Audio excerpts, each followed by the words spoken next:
qui agissent sur cet espace et comment, donc, par cette multiplicité même, l'espace du musée devient une puissance créatrice du discours et influe sur l'expérience du visiteur, son engagement vis-à-vis de l'exposition, de l'espace.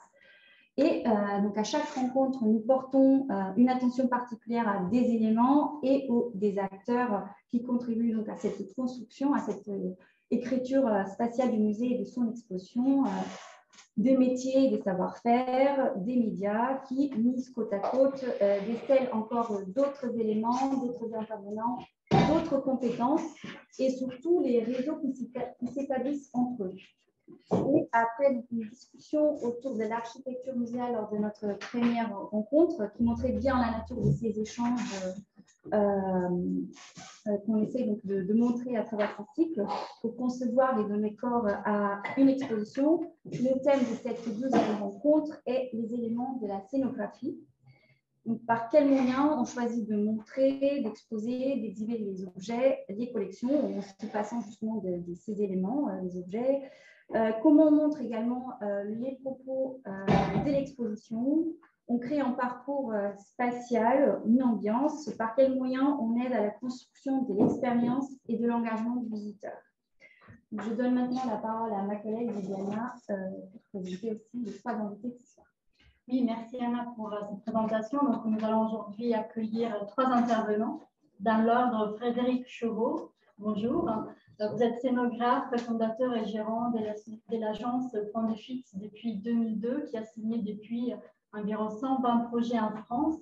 Vous êtes diplômé des arts décoratifs, cofondateur en 1995 de l'Union des scénographes dans le spectacle et en 2007 de l'association Scénographe, où vous êtes également président depuis 2017. Bonjour aussi Marie-Laure Mel, vous êtes architecte de PLG et scénographe, gérante depuis 27 ans de l'atelier Mélusine, conceptrice d'expositions permanentes temporaires pour les musées et les lieux culturels. Vous êtes également enseignante en scénographie et muséographie dans plusieurs établissements supérieurs, notamment l'ICAR ou l'IESA. Et vous avez créé en 2017 une filière scénographie d'exposition à l'École Bleue. Et vous êtes aussi, bien entendu, membre actif de l'association Scénographe.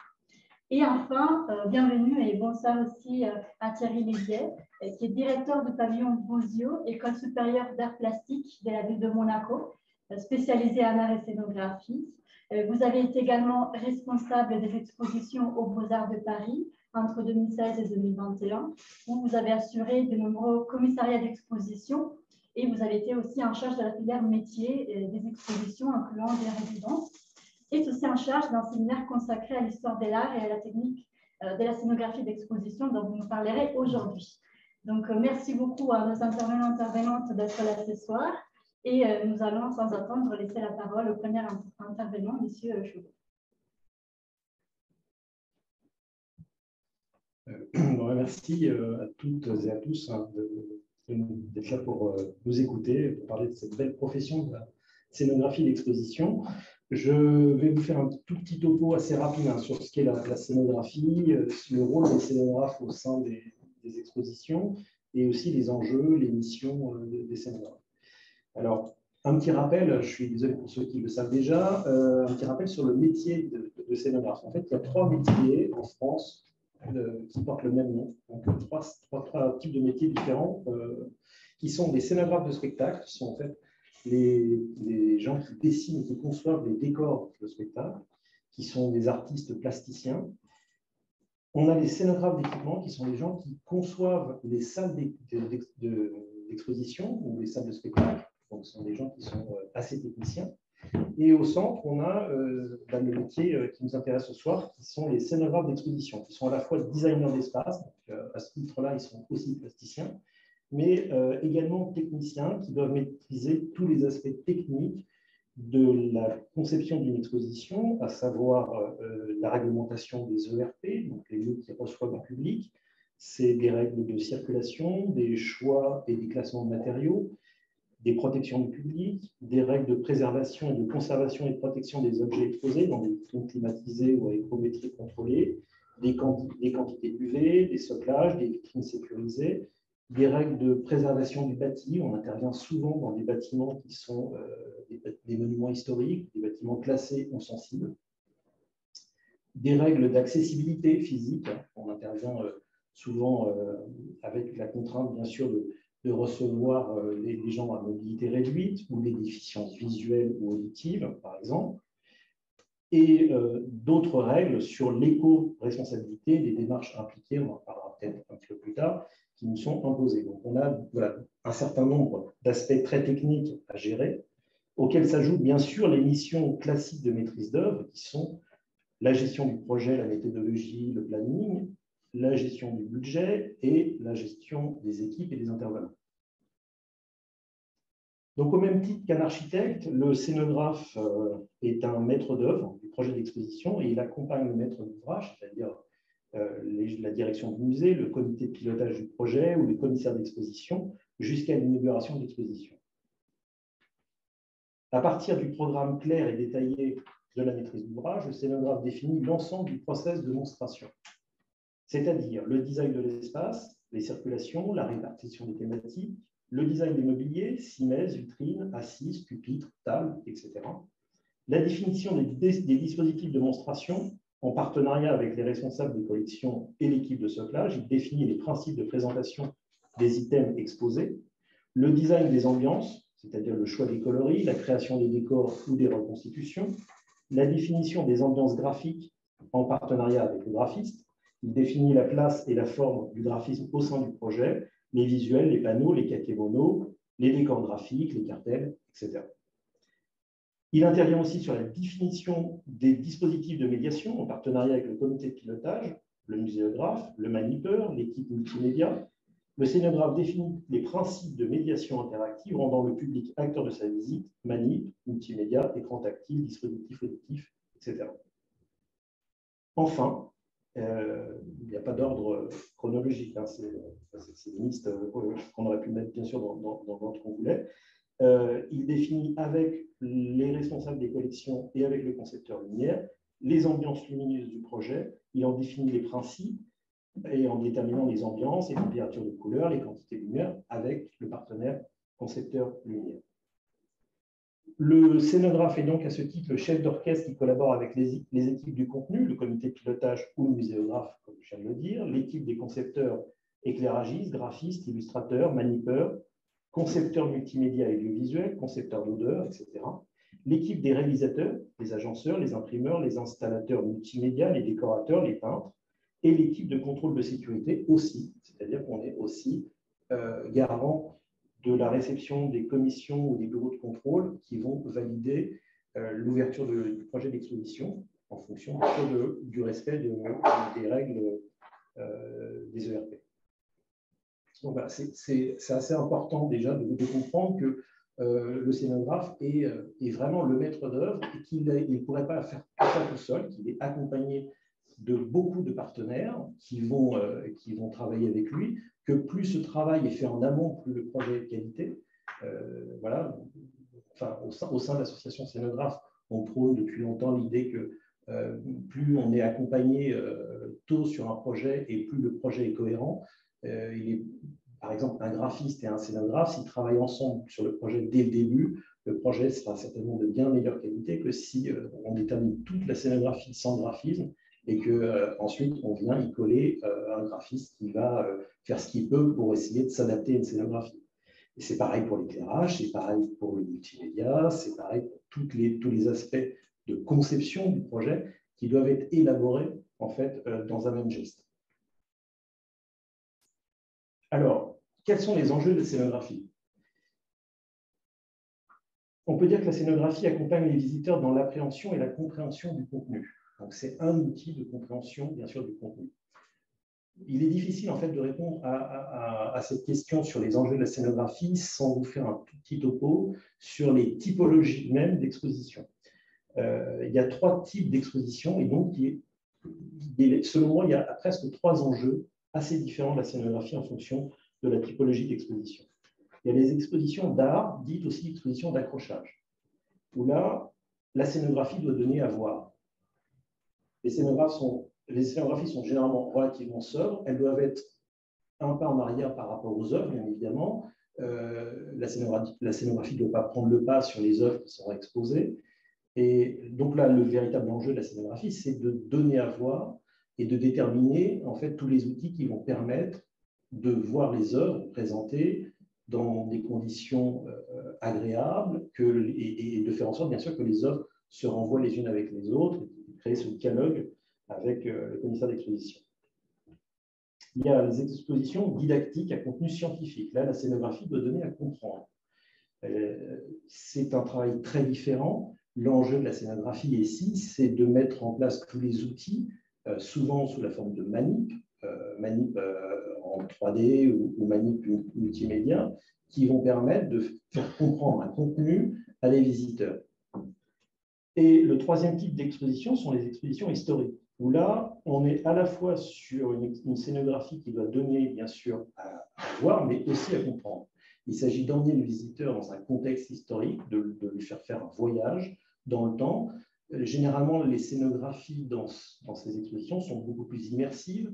Elles permettent de faire voyager le visiteur et bien sûr de lui faire comprendre une époque, une thématique, mais bien sûr aussi de lui donner à voir des objets qui sont en relation avec le dispositif historique.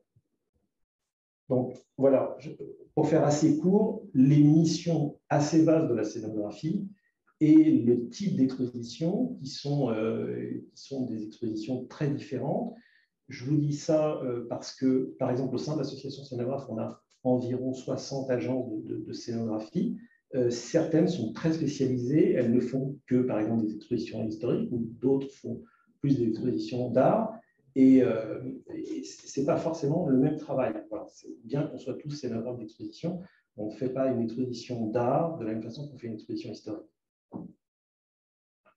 Je ne sais pas si on passe peut-être aux images. Là, il y a quelques images d'exposition qu'on a faites au sein de l'agence Point de Fuite. Donc ça, c'est un projet assez intéressant puisqu'en fait, il s'agissait de la réhabilitation d'une ancienne sucrerie à Foncières dans l'Oise, donc une sucrerie de betteraves, avec un bâtiment qui était un bâtiment existant, bien sûr, qui était assez délabré.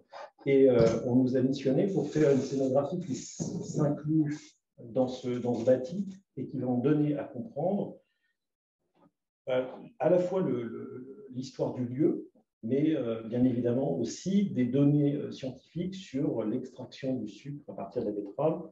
Donc c'était une mission de scénographie et de graphisme qui nous avait été donnée. Donc ça, c'était pour le Conseil général de Picardie, quand il existait encore, il y a une dizaine d'années.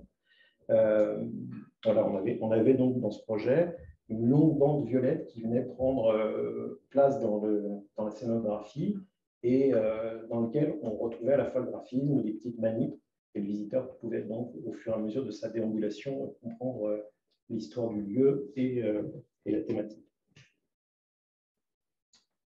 Bon, suite à ce projet-là, il faudrait passer à la suivante, parce que je ne sais pas, elles ne sont pas reliées.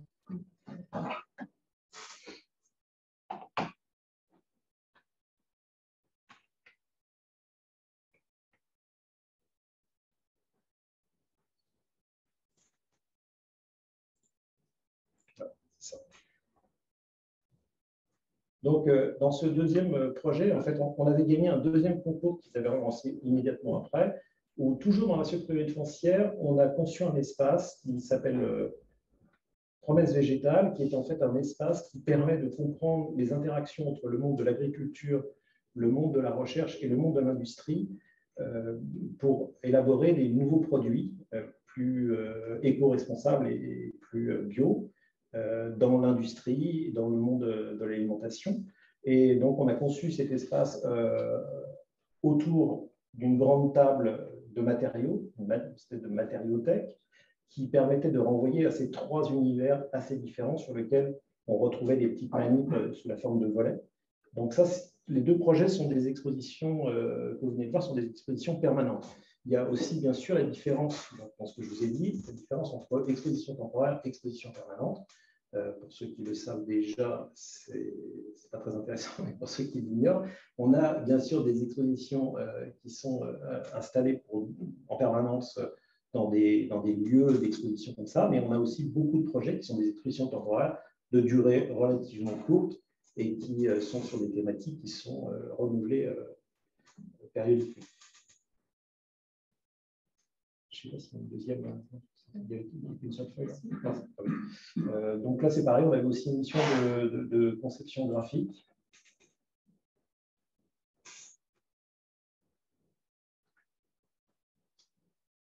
C'est peut-être le projet suivant.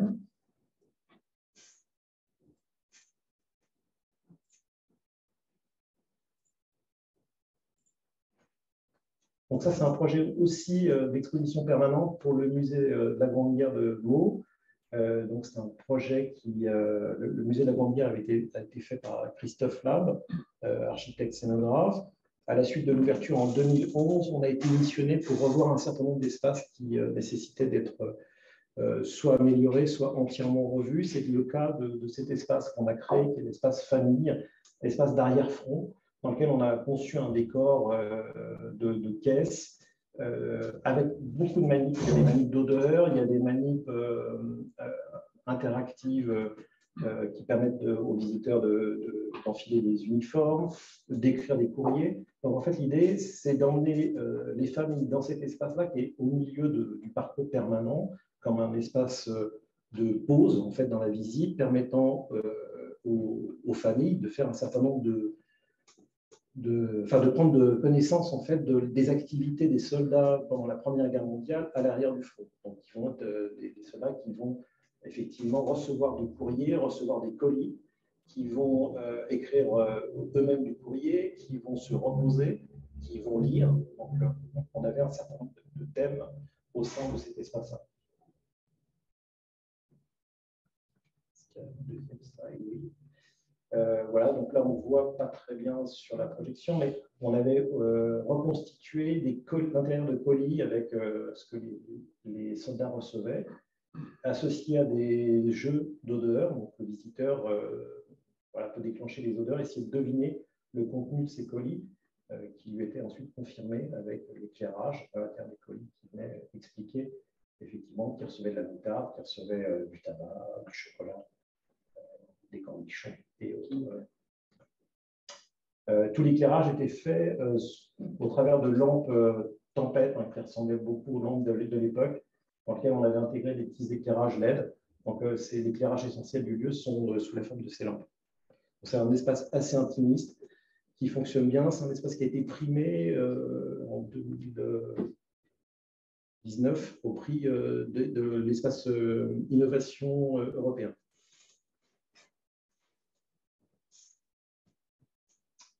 On va passer à 2 minutes. Pardon. Vous me faites ça, vous me dites c'est super, tout va bien. C'est super. 2 minutes. Je prends 1 minute pour chacune. Je crois qu'il reste deux slides. Alors là, on est sur une exposition temporaire pour le musée au Parc Alésia. C'est une exposition sur l'histoire l'utilisation du verre par les Gaulois pour la fabrication notamment des bracelets qui étaient des éléments importants qui permettaient aux Gaulois de se reconnaître et de reconnaître les castes auxquels ils étaient partis. Donc une exposition assez intéressante puisqu'en fait elle mélange 2 genres. C'est à la fois une exposition assez scientifique et didactique puisqu'on va expliquer aux visiteurs comment on fabrique du verre à partir de différents éléments, comment on le transporte, puisque en fait le verre n'était pas fabriqué par les Gaulois, mais il était importé depuis l'Afrique du Nord et le Moyen-Orient. Et ensuite, comment ce verre était travaillé pour être amené à fabriquer des décors sur les bracelets. Donc, certains décors, d'ailleurs, sont aujourd'hui non reproductibles. Il reste encore des zones d'ombre sur cette histoire assez passionnante. Et donc, c'est bien sûr aussi une exposition historique. Donc là, on a conçu les dispositifs, on a conçu toute la scénographie et aussi le graphisme au travers de ces hexagones qui reprennent la structure moléculaire du verre. On va passer à la suivante.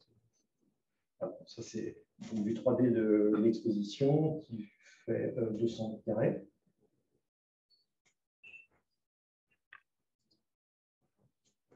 On y exposait bien sûr des objets d'archéologie, bien sûr des bracelets en verre, mais aussi d'autres objets artisanaux de l'époque qui avaient les mêmes fonctions de reconnaissance de caste.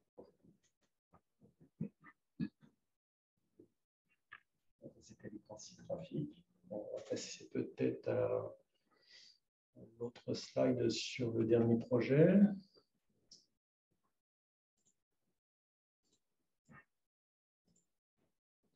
Donc, exposition temporaire aussi, qui date de 2021, donc, qui a été faite au Lugdunum, donc le musée et théâtre romain à Lyon.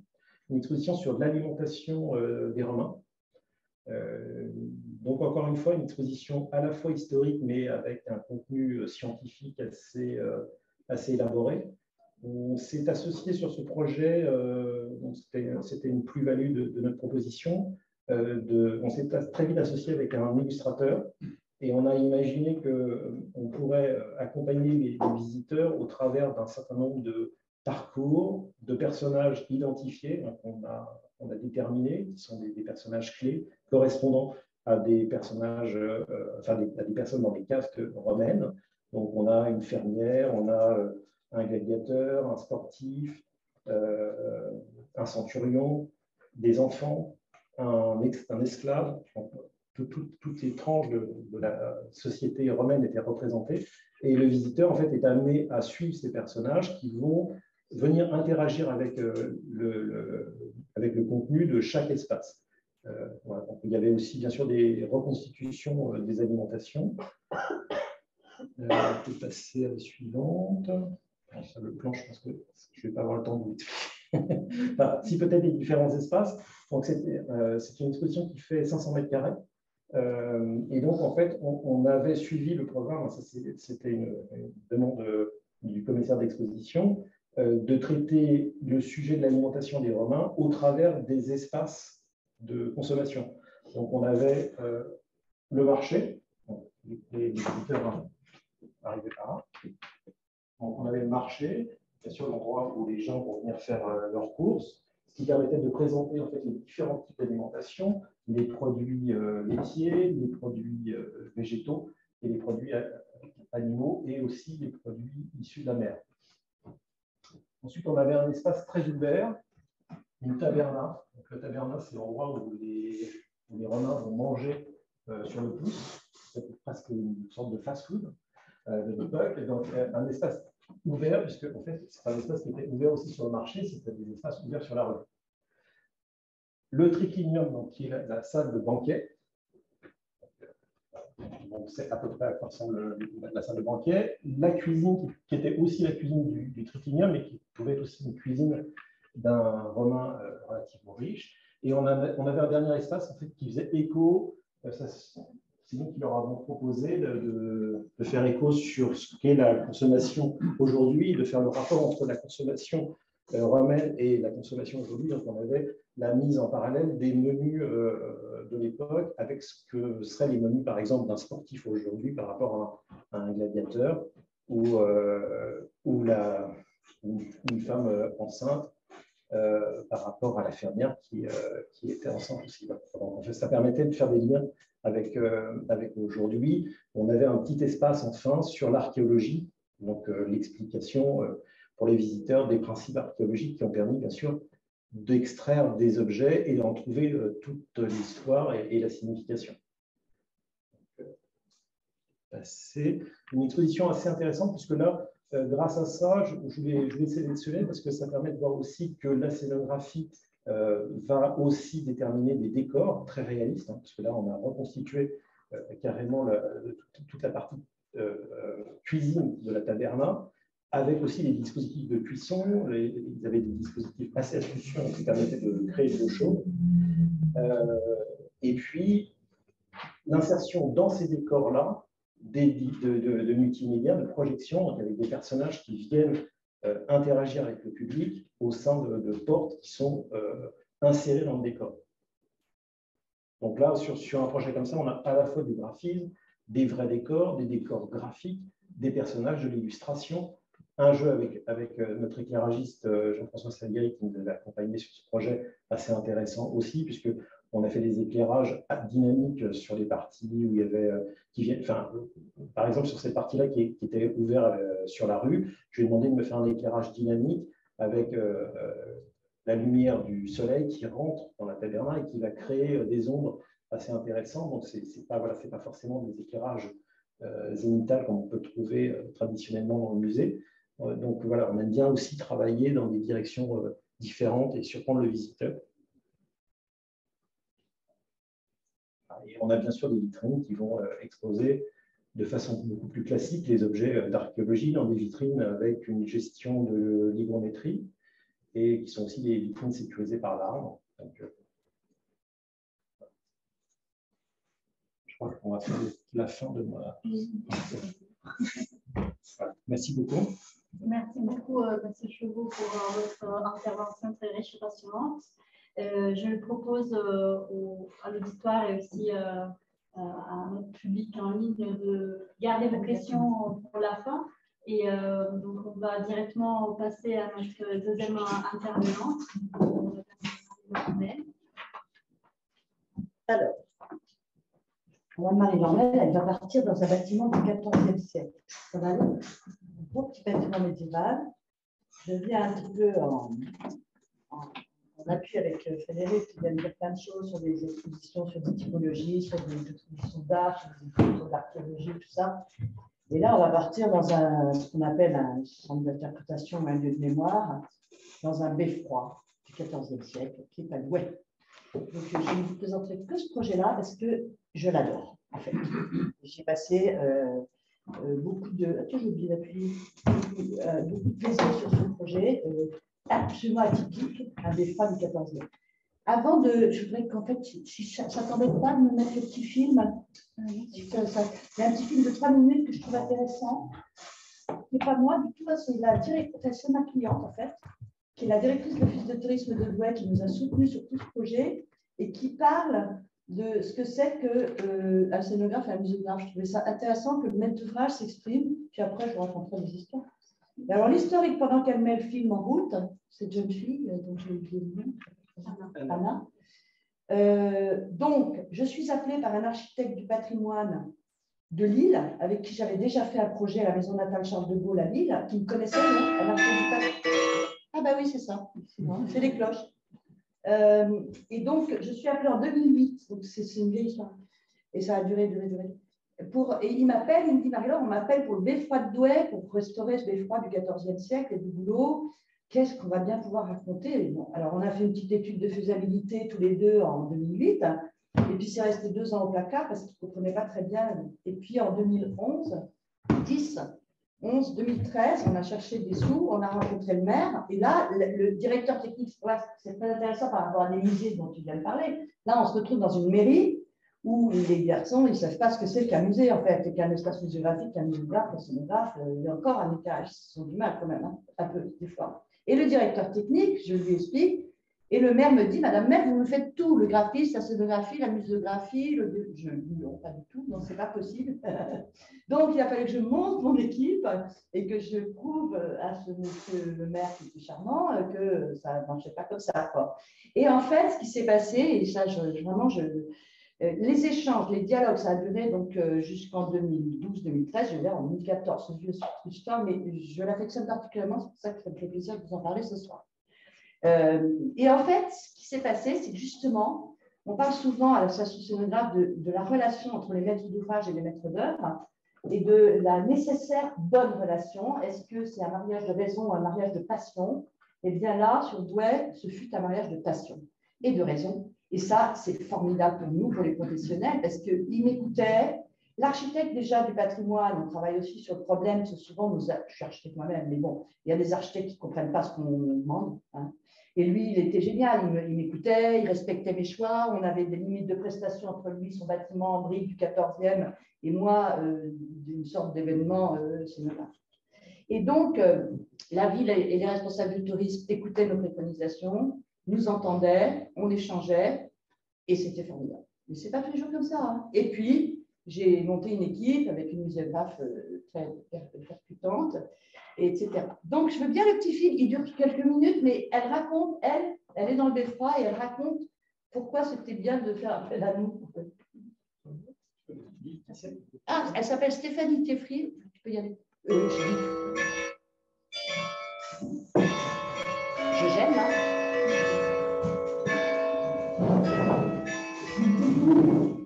Est intervenu sur le musée Sénat dans le détroit de Douai. Il y a déjà eu une première étape de prise de conscience qu'il a fallu mener auprès des élus et des techniciens de la ville. En effet, faire intervenir un muséographe et un scénographe dans un bâtiment patrimonial qui, a priori, à première vue, n'avait pas de collection, ça ne tombait pas sous le sens. Donc, dans un premier temps, il y a un architecte du patrimoine, l'agence Tanti, et donc est arrivé avec une scénographe. Et la scénographe a demandé précisément quel était le programme de cette réhabilitation et quels étaient les contenus. Et c'est à partir de ce moment-là qu'il y a eu une véritable prise de conscience. On a fait comprendre au maire et aux équipes du maire que de documents, d'objets qui étaient reliés au beffroi, il y avait un besoin évidemment de les mettre en scène et de les muséographier, de faire une sélection. Et je me souviens de cette anecdote où, oui, dans un musée, vous avez des œuvres, il y en a beaucoup, elles sont sélectionnées et ensuite le muséographe et le scénographe créent un parcours, créent une histoire autour de ces œuvres. Pour le beffroi, il a fallu convaincre que ce bâtiment patrimonial avait des objets, des tas de documents et qu'il fallait pouvoir les sélectionner et raconter une histoire, écrire des textes et scénographier en effet l'ascension de cette visite. Après cette prise de conscience, il y a eu des travaux, des réunions qui se sont succédés entre finalement 4 acteurs. Les techniciens de la mairie qui est propriétaire des lieux. Ensuite, l'office de tourisme qui portait le projet de valorisation du beffroi. Et bien sûr, la muséographe et la scénographe. Donc, quelque part, c'est vraiment la bonne entente de ces 4 acteurs qui ont permis d'aboutir à un résultat, je pense, positif. Ça a été véritablement un travail constant de dialogue entre ces 4 personnes sans que les qui prennent le pas sur l'autre. Pour conclure, en tant que professionnel du tourisme, j'allais dire, l'intervention d'un musée ou d'une scénographe ne semblait pas forcément évident pour moi. J'ai découvert aussi tout l'intérêt de pouvoir bénéficier de ces deux interventions, de ces 2 compétences. Je me souviens aussi très bien de certains sujets ou thématiques que l'on voulait mettre au beffroi et que l'on a abandonné parce qu'il n'y avait pas assez de matière, ou au contraire, certains on pensait peut-être un peu pauvres et qui se sont enrichis parce qu'on a découvert des tas de contenus, des tas de documents, des tas d'archives qui pouvaient être portés à la connaissance du public. Et dans la construction d'un municipal, il y a malgré tout une sélection de connaissances à réaliser. On ne peut pas tout dire, et si on disait tout, on perdrait le public. Elle a tout dit là, Stéphanie, je trouve, quand elle dit on ne peut pas tout dire, et si on dit tout, on perd les publics. Vous m'entendez? Oui. On perd les publics. Je trouve que ça dure quelques minutes, ce film, je trouve intéressant parce que c'est un point de vue d'un maître d'ouvrage qui est quelqu'un du tourisme, qui n'est pas un directeur ou conservateur de musée, et je trouvais ça très intéressant.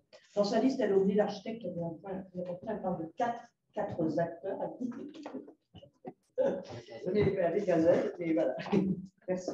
Alors, voilà, parfait. Donc, hop, ça marche pas.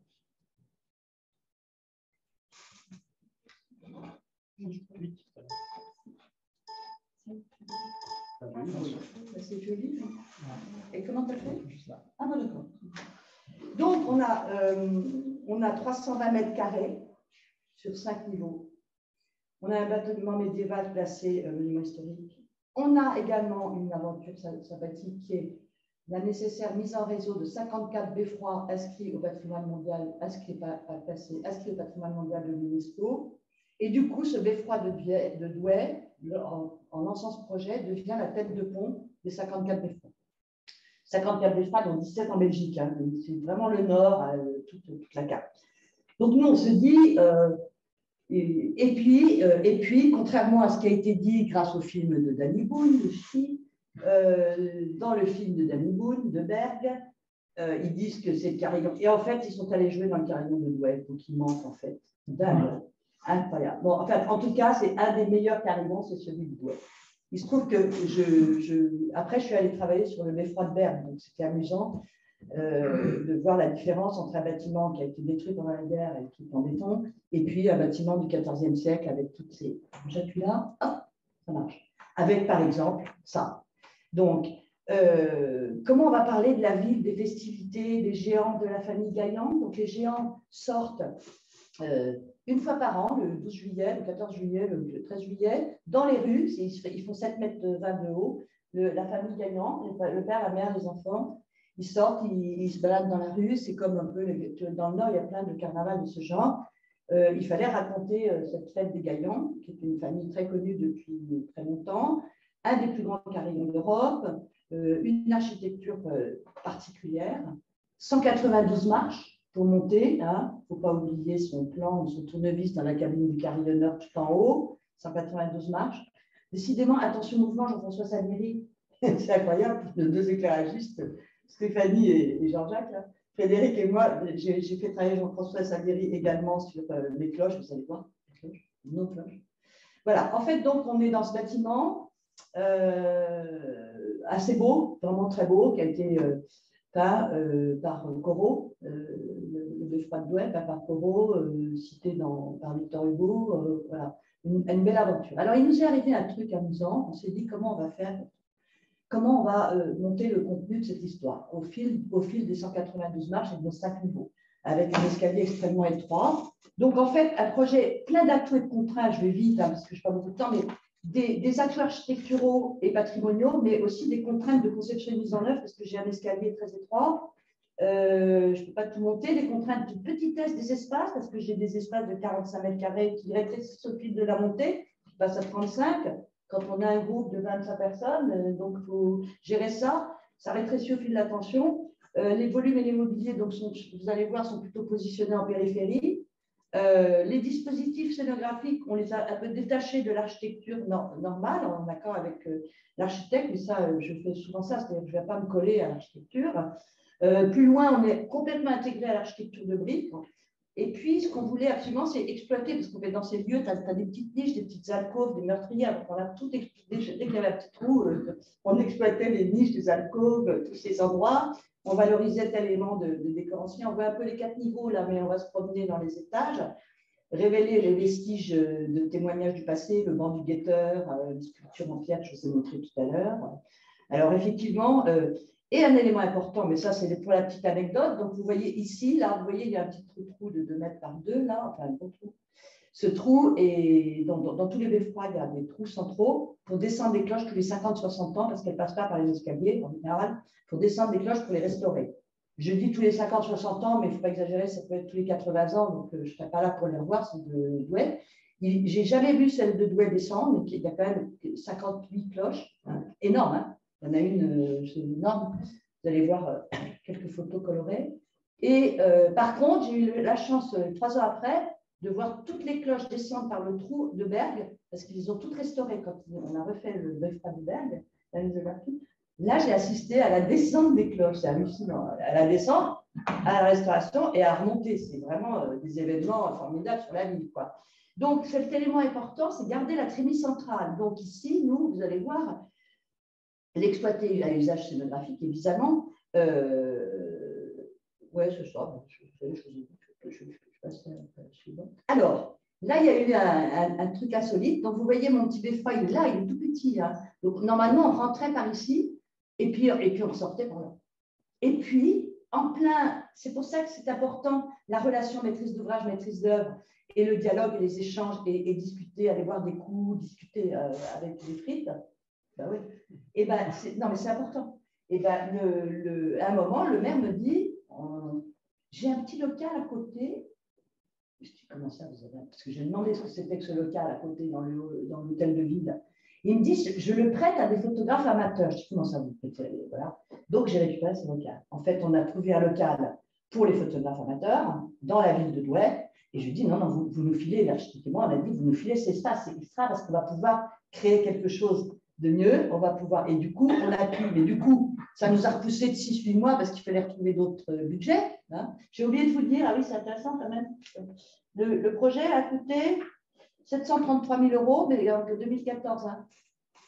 Architectuesque, dont 300 000 de scénographie, c'est juste pour info. Mais il y avait un gros travail de restauration architecturale. Hein. On a nettoyé toutes les merdes de pigeons, tout ça. C'était des gros budgets quand même. Ouais. Et puis, il n'y avait pas de réseau. Et donc, on s'est retrouvé avec cet espace extraordinaire, mais il a fallu trouver des sous. Et du coup, ça nous a fait, vous allez le voir, je vais vous montrer, un petit espace d'accueil, un petit espace boutique et un petit espace comment on appelle, d'anticipation, de préparation à la visite, et surtout pour les personnes à mobilité réduite qui, évidemment, ne pouvaient pas monter les escaliers, les 192 marches. Ce qui veut dire que, du coup, on a eu l'idée de faire une table multitouch des 54 beffrois inscrits au patrimoine mondial de l'UNESCO. Donc, il a fallu qu'on trouve un peu des sous en plus. Le maire, il disait, mais non, mais on n'y arrivera pas. Alors, on a attendu, on est arrivé, on a ouvert en 2014, parce qu'il fallait. Parce que du coup, il fallait que l'architecte trouve des sous pour restaurer cet espace. Et puis après, on a attendu 6 mois. Là, je pense que Jean-Jacques, tu vas rigoler. On a attendu 6 mois pour percer le mur de 90 cm, l'autorisation de la DRAC pour percer le mur qui est ici, là, pour passer de cet espace-là au beffroi et pour monter l'ascension. Voilà, une aventure assez sympathique. Du coup, voilà, ça nous fait ce circuit de visite avec notre beffroi. Initialement, je ne venais que pour le beffroi et pas du tout pour la partie. Voilà, notre petit espace d'accueil, tout refait, bien propre, la brique. Vous voyez quelque chose? Ah oui, ouais. C'est mieux derrière. Ah, si je regarde là-haut. Cet espace qui s'appelle beffroi et territoire, donc on plante le décor, si je puis dire, au rez-de-chaussée, puisque les autres ne vont pas monter, avec cette table multitouch, avec tous les beffrois, les 54 beffrois. Ce petit espace boutique que j'ai mis en plein milieu, là on voit l'accueil depuis ici. Là. C'est marrant, la qualité est meilleure là-dessus que là-dessus. Bon, voilà, donc petit espace, je me dépêche. Et j'arrive à la ville et son beffroi. Alors, ce document, donc j'ai eu une muséographe qui s'appelle Anne Gourdet, qui est très, très, très compétente, qui a fait un énorme travail avec Stéphanie et moi de recherche. Là, c'est tous les plans de la ville depuis des années, depuis la création du beffroi et de la ville, avec des remparts, etc. Donc, le travail. Ça, c'est aussi une anecdote. En fait, un projet, c'est ça qui est génial à ce niveau. C'est qu'en fait, on n'a jamais le même maître d'ouvrage, on a souvent la même équipe quand on peut, et surtout, on a toujours des surprises, en fait. Et là, cette surprise de ce local pour les photographes, c'était formidable. Et puis un jour, il m'emmène dans un musée à Douai, là, et je découvre une énorme maquette qui rentrait dans cette pièce-là, énorme. Et ils me disent, est-ce que vous pouvez la prendre pour le beffroi? Je dis, ben non, elle ne rentre pas par la porte. De toute façon, on ne peut pas la mettre, ce n'est pas possible. Donc, écoute coup de chance, en fait. Le capot vert de cette maquette était cassé. Et donc, j'ai demandé au maire de faire 180 diapos. Et du coup, on a pu imprimer cette maquette au sol. Voilà. Mais il voulait me la donner, elle ne rentrait pas. Et c'était beaucoup mieux imprimé au sol, on la voit, un petit peu plus. Voilà. Donc, on a ce plan de la ville à plat imprimé à l'envers. Et on a le beffroi qui émerge avec ces vidéos qui montrent toute l'évolution de... J'ai combien de minutes encore? Ça va? Ok, donc le sol, les petites vidéos qui sortent, les beffrois, des petits duratrans, des trucs, voilà. Je vous montre ça très vite parce que j'ai plusieurs niveaux. Et puis, alors là, c'est là qu'on voit Alors, quand nous sommes arrivés, Étienne Saint-Yves, l'architecte et moi, il y avait des pavés de verre qui étaient vraiment fatigués. On a tout cassé, on a mis un plancher vert démontable. Donc, dès qu'ils voudront descendre les cloches, on démonte, tous les niveaux sont démontables dans ce plancher-là.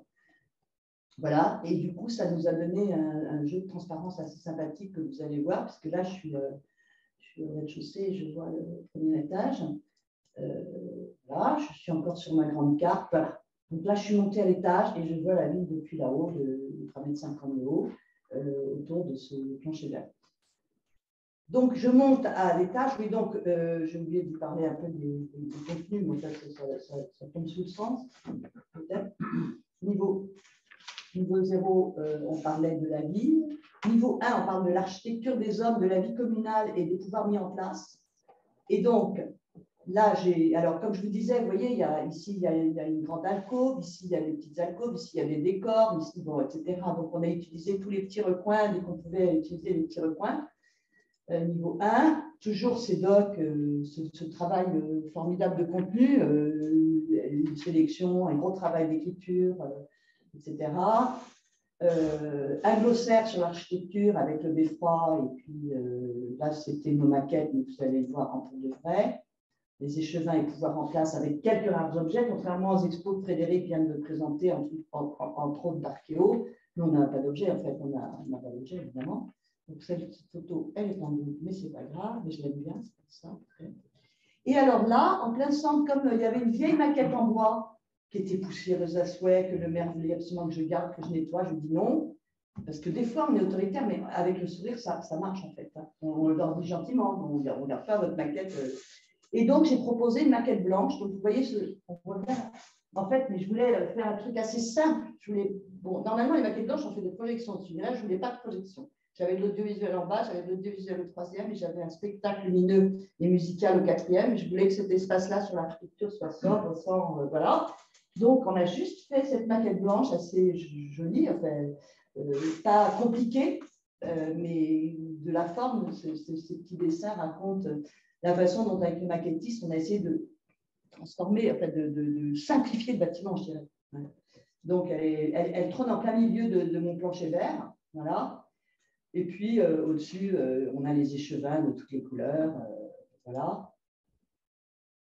J'aime bien cet endroit, en fait. Et là, on voit quelques rares objets. Enfin, les objets, il ne faut pas exagérer non plus. C'est pas objets authentiques, hein, on va dire. Voilà. On monte à l'étage. Et alors là, c'est rigolo, on change d'escalier. Donc là, vous avez vu, l'espace, il a un peu rétréci. Hein. Donc, et là, vous avez remarqué, j'ai travaillé sur des couleurs. On parlait de couleurs tout à l'heure. Je suis rouge bordeaux en bas, je suis bleu à l'étage de l'architecture, là on est jaune et orange. Et puis voilà, on a créé au fil de l'ascension une sorte de langage coloré et lumineux évidemment dans l'escalier aussi. Et alors là, c'était l'étage le plus haut, donc j'ai 7,50 m, ça tombe bien, les géants font 6,50 m. Donc on a joué avec ces géants que vous voyez, ça c'est pour de vrai, hein. Là, on a le beffroi derrière, c'est la vraie image. Et on a réussi finalement, dans un espace où j'avais très peu de recul, à projeter sur un écran 6,50 m nos géants. Dans cette charpente bois, là c'est drôle parce que le bâtiment est en briques avec cette très belle charpente bois que notre ami Salieri nous a éclairée. Voilà.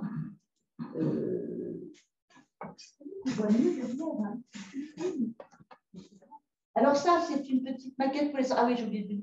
J'ai une attirance, enfin, je fais beaucoup d'espace enfant depuis des années et j'essaie à chaque fois de mettre des dispositifs enfants. Je trouve qu'il y a un problème avec ça dans beaucoup de musées. Hein. J'ai encore été au musée des Arts Déco il n'y a pas très longtemps. Il y a une expo sur le Petit Prince. Ça pourrait être pour les enfants, mais en fait, ce n'est pas du tout pour les enfants, du tout. C'est à pleurer. Et donc là, j'ai fait un faux carillon, ils tapent dessus, les montres, ça fait du bruit, ils sont contents. Et en bas, je vais vous montrer, mais j'avais un jeu sur les métiers. Et les gosses tiraient des petites tirettes, des petits tiroirs. J'ai oublié de vous montrer, j'ai voulu parler trop vite. Voilà. Carillon, alors là, on a refait en entier la cabine du carillonneur. Il est content, il a du chauffage, il a du bois, c'était vraiment très abîmé. Il est très content, le carillonneur. C'est un Italien, là, il y a des carillonneurs depuis des siècles. Donc, on lui a refait sa cabine en bois, vachement jolie, bien protégée. À Berbe aussi, on a refait la cabine du carillonneur. Parce qu'il joue tout le temps. Le carillonneur, il joue tout le temps et le carillon sonne toutes les heures. Hein, il y a toutes les villes du monde chez eux. Et puis, les enfants viennent jouer aussi. Et l'hiver, franchement, j'ai vu les carillonneurs jouer, c'est un cauchemar là-bas. Donc là, je vous montre. Alors là, j'ai demandé à mon éclairagiste mon magicien de la lumière, je l'appelle, de me faire, et il m'a fait une installation de mes cloches, enfin de nos 57 cloches là, fameuses, avec 4 ambiances musicales. Donc, quand on arrive, il y a un travail absolument incroyable qui se produit avec de la musique et les cloches passent de toutes les couleurs de l'arc-en-ciel avec 4 très belles musiques. Voilà. Quand le carillonneur ne joue pas, les cloches jouent comme ça. Ça donne des reflets incroyables. C'est des ambiances colorées lumineuses. Voilà. Avec les énormes cloches vertes, oranges. Voilà. Je vais vite, mais ça, c'est le plaisir des yeux, juste, hein, comme ça. Alors, ça, c'est là, on en fait là. Et puis après, on monte tout en haut, là, on a juste fait quelques petits panneaux. On est monté dans le dedans-dehors, on voit toute la ville depuis les phares. Bon, vous voyez que, voilà, c'est bon, j'ai fini. Donc, pour conclure, j'ai beaucoup parlé. Ça va? Je peux conclure ou pas? Bon, je ne sais pas quoi dire. En fait, vous avez pu comprendre que si je parle de ce projet, c'est parce que moi, j'ai une affection particulière. Je ne connaissais pas du tout. Moi, je suis plutôt du Midi. Je ne connaissais pas du tout le Nord. En ayant travaillé pour la maison natale Charles de Gaulle à Lille, en ayant travaillé à Douai, en ayant travaillé à Berck, j'ai découvert le Nord, en fait, vraiment très intéressant. Et j'ai découvert la possibilité d'échanger et de dialoguer et de construire un vrai projet. Et je pense que j'ai un petit clin d'œil à notre ami Jean-Jacques Bravo, qui n'est plus là, qui est le fondateur de l'association, qui voulait absolument travailler sur la question de le mariage de raison de passion entre les maîtres d'ouvrage et les maîtres d'œuvre. Et là, à Douai, j'ai fait un mariage de passion. Voilà. Merci Marie-Lornel pour cette étude des cas très riche qui nous a permis de voir avec beaucoup de justesse les grands enjeux qu'on peut effectivement retrouver dans le projet de scénographie et de muséographie. Donc merci à vous et sans plus tarder, on va laisser la parole à notre dernier intervenant, Thierry Lévier, qui va nous présenter effectivement d'autres enjeux, plutôt dans une perspective historique, puisque effectivement la scénographie et les musées, c'est une histoire ancienne.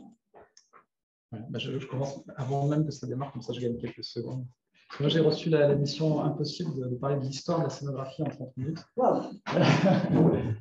Donc j'ai essayé, hein. Vraiment ça tient à peu près. Bon. Mais donc, alors, merci beaucoup Viana, merci Anna. Ce que j'ai fait pour essayer de restreindre un petit peu le champ qui est évidemment immense, c'est que je me suis appelé sur un séminaire que j'ai créé il y a 4 ans avec Yann Rocher, qui s'appelle L'Entour. En fait, c'est un séminaire qu'on avait créé aux Beaux-Arts de Paris en partenariat entre les Beaux-Arts de Paris et l'École supérieure d'architecture Paris-Malaquais, 2 écoles qui sont sur le même site à Saint-Germain-des-Prés. Et en fait, il n'y avait pas beaucoup d'enseignements communs entre les 2 écoles. Et là, c'était vraiment une bonne occasion de faire quelque chose ensemble. Et puis, j'ai été nommé là récemment en septembre directeur de l'École supérieure d'art et de scénographie de Monaco, le pavillon Bozio. Et donc, on a continué le séminaire qui se déroule maintenant dans une version à distance. Donc, il y a des séances à Paris, à Saint-Germain qui sont rediffusées à Monaco et inversement. Et donc, on a pu continuer avec Yann ce séminaire qui réunit donc maintenant 3 écoles.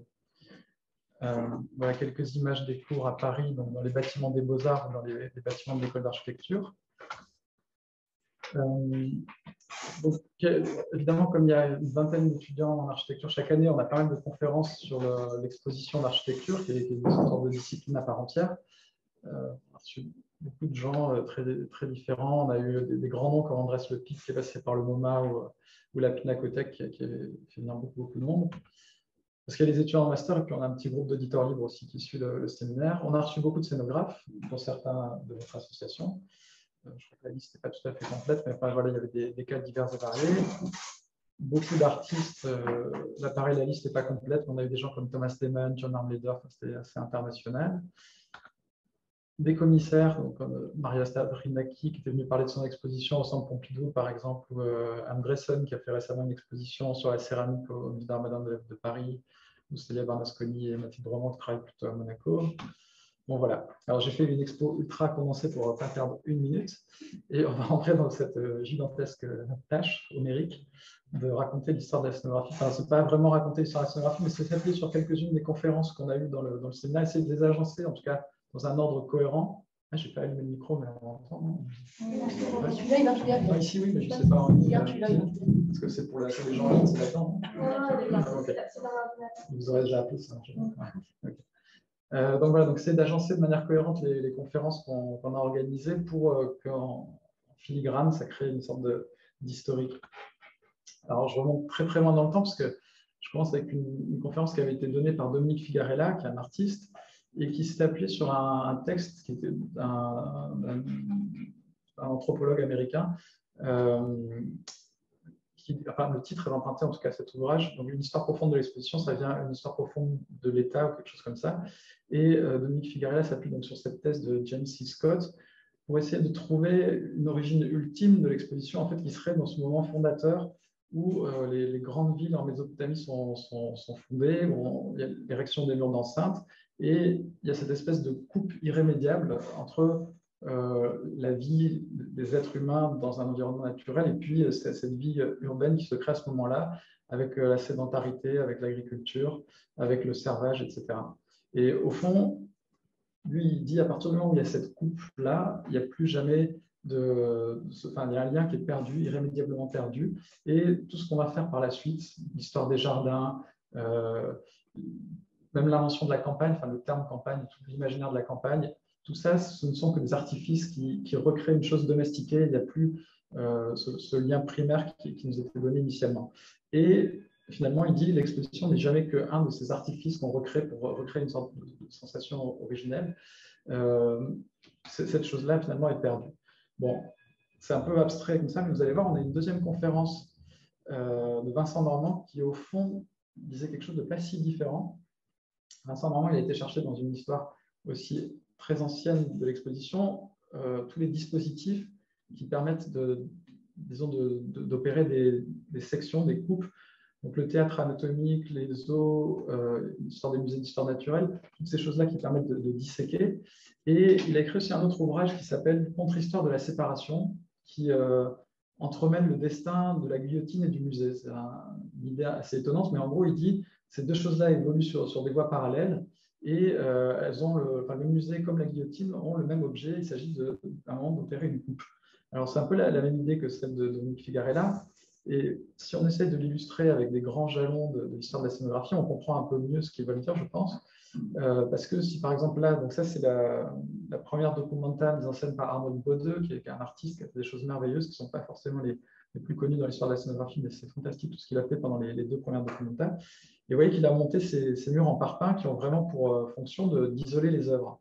Et c'est vrai que souvent, les musées, en tout cas c'est un des axes possibles de la muséographie ou de la scénographie, il s'agit d'isoler les œuvres, de créer en fait un fond neutre, en tout cas d'opérer une coupe. Un autre exemple, c'est ce pavillon pour Sandsbeek aux Pays-Bas par Aldo van Eyck. C'est aussi une création très célèbre de l'histoire de la scénographie, on est 10 ans plus tard. Et là, à nouveau, c'est une sélection de sculptures modernistes présentées devant ces murs en parpaing. Il y a vraiment des similitudes entre les deux opérations. Et puis un troisième cas assez célèbre, c'est ces photos, j'en reviendrai tout à l'heure d'ailleurs, donc la Pietà Rondanini de Michel-Ange qui est présentée dans cette espèce de grand paravent, où à nouveau, le paravent joue un rôle de séparation entre l'architecture du bâtiment et l'œuvre d'art. Donc bon, là, on est vraiment dans l'idée d'une histoire une histoire antédiluvienne de la scénographie. Et donc si on continue à remonter un peu le temps, alors je parle dans cette deuxième partie, j'essaie de faire un découpage en 9 parties. Donc là, dans cette deuxième partie, j'ai intitulé ça « Emprunts ». Et l'idée des emprunts, c'est qu'avant d'être constitué comme une discipline à part entière, la scénographie, la muséographie, évidemment, il a fallu aller chercher des modèles dans des choses qui préexistaient. Et ces modèles, on les trouve dans des champs assez variés. Et donc, on avait reçu Wesley Meurice, qui est un artiste belge, qui travaille beaucoup à partir de la question du dispositif. Et là, en l'occurrence, ce sont des sculptures, mais qui sont très clairement empruntées au dispositif des zoos. Et il a fait beaucoup de pièces de cet ordre-là. Un historien de l'art qui travaille aussi sur ces questions-là, c'est Christian Besson, qui était venu en 2019 et qui, lui, s'intéresse, il adopte pour ses recherches en muséographie ou muséologie des techniques empruntées à l'anthropologie.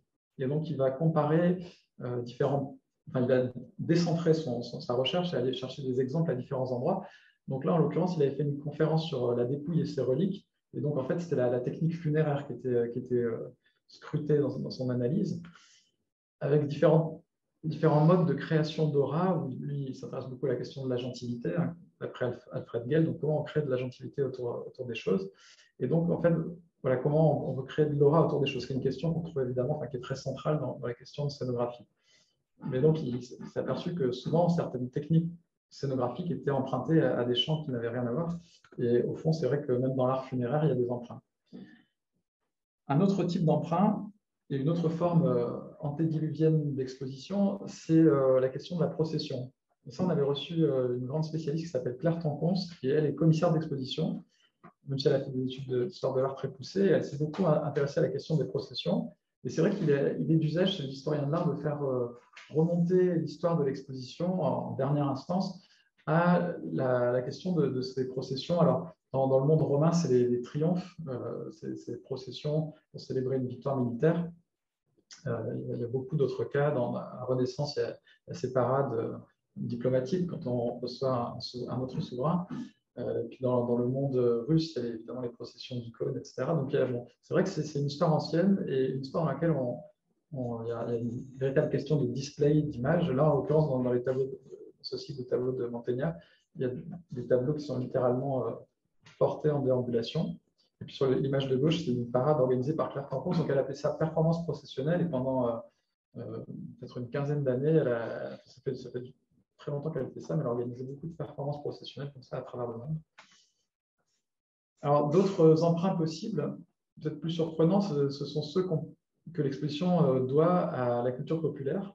Et on avait reçu à ce propos Yannick Langlois, qui est un jeune artiste, qui a fait une thèse en tant qu'artiste aux Beaux-Arts de Paris. Et lui, il s'intéressait justement à toutes ces choses issues de la culture populaire qui sont réemployées dans le champ de la scénographie d'exposition. En l'occurrence, il a fléché quelques points clés. La sculpture on dirait en France, la sculpture d'autoroute, mais aux États-Unis, il y a beaucoup de petits musées de divertissement au bord des routes. Ils sont organisés dans des dinosaures, dans des baleines. Il y a toute une histoire aussi à l'intérieur des baleines, d'espaces didactiques dans des baleines, voire d'événements qui sont tenus dans des corps de baleines, souvent évidemment recréés. Et puis même dans Disney, donc il a écrit sa thèse là-dessus et il nous a fait une exposition. Et finalement, sa conclusion, c'était que certaines formes d'exposition, notamment depuis les années 2000, avec des artistes comme Paré-Mé, des gens comme ça qui travaillent l'imaginaire d'un espace organique d'exposition, un espace qui serait lui-même une sorte de corps vivant, ne sont jamais que de lointains parents de cette impulsion initiale. J'ai déjà fait des corrections sur mon PowerPoint. Bon, c'est pas grave.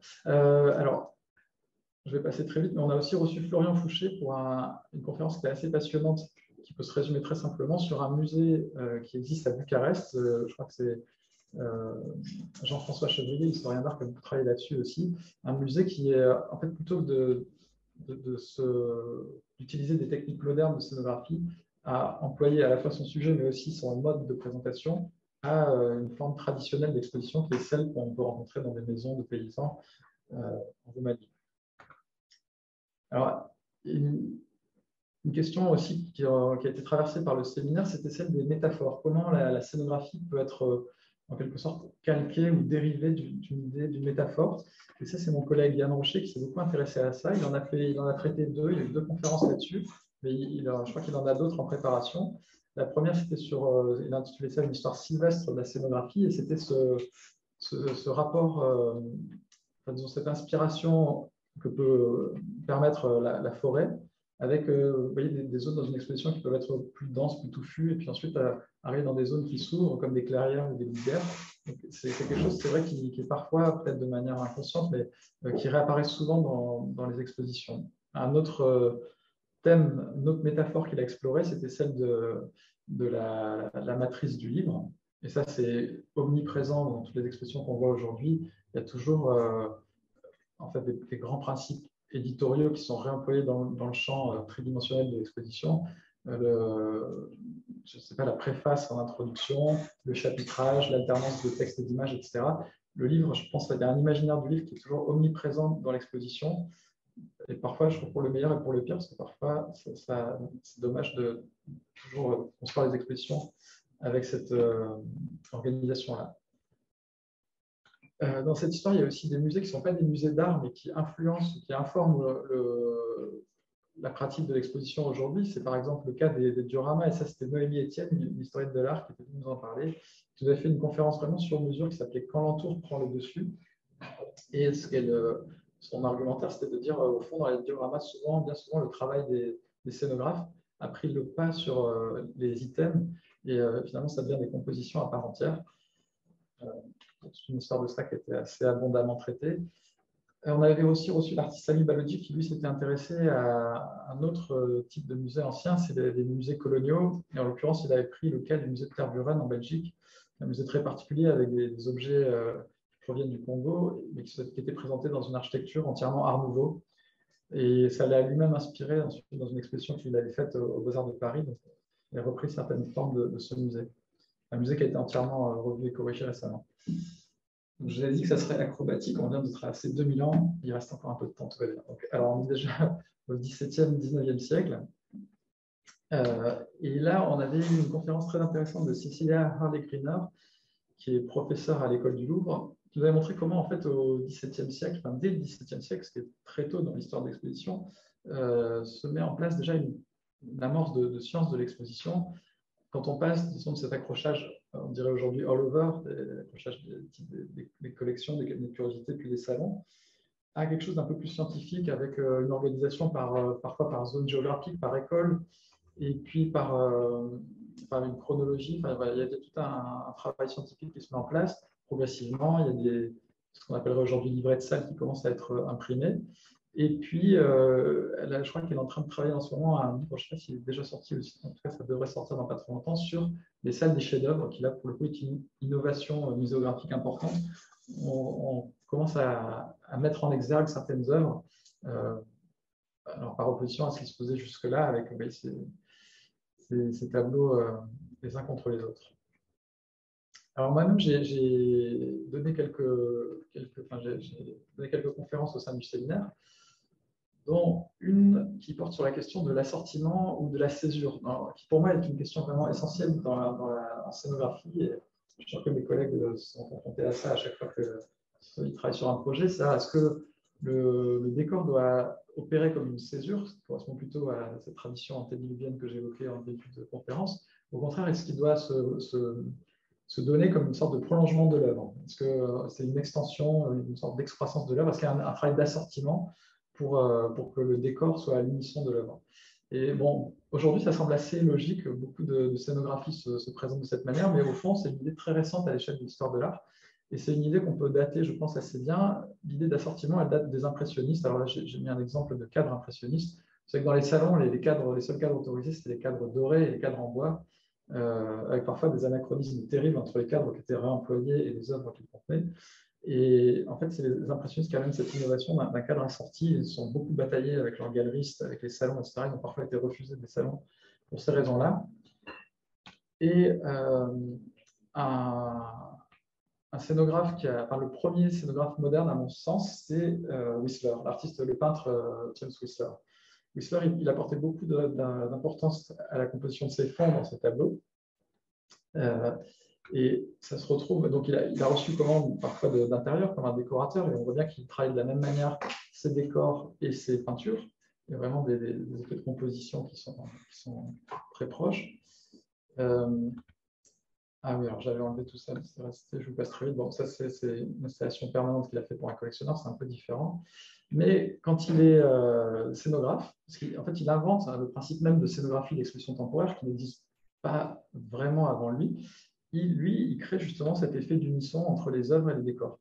Et alors, il y a une expo très célèbre de Whistler, qui est l'expo dite jaune, qui était extrêmement bien documentée par écrit, enfin, extrêmement commentée par les historiens de son époque, mais dont il ne subsiste aucune gravure. En tout cas, moi, je n'en ai pas trouvé. Il y a des images de certaines expositions de Whistler, mais pas de cette exposition-là. Ce que je m'étais amusé à faire pour cette conférence-là, c'était à partir des descriptions, de rassembler tous les éléments de la scénographie de l'exposition. Et donc, on voit qu'il y a des éléments très victoriens, les rideaux, l'emboquin, skirting boards, les tapis, les chaises cannelées, etc. Mais il va très, très loin dans cet effet d'assortiment avec des bouquets de fleurs, des jonquilles. Et il va jusqu'à sortir une sorte de majordome qui distribue les catalogues, etc. Et qui distribue aussi des petits foulards jaunes de manière à assortir le public à l'exposition. Donc, vous voyez qu'il va très loin dans sa démarche d'assortiment, mais c'est un phénomène nouveau qui, jusque-là, n'avait pas tellement préoccupé les scénographes avant lui ou les gens qui organisent des expositions avant lui.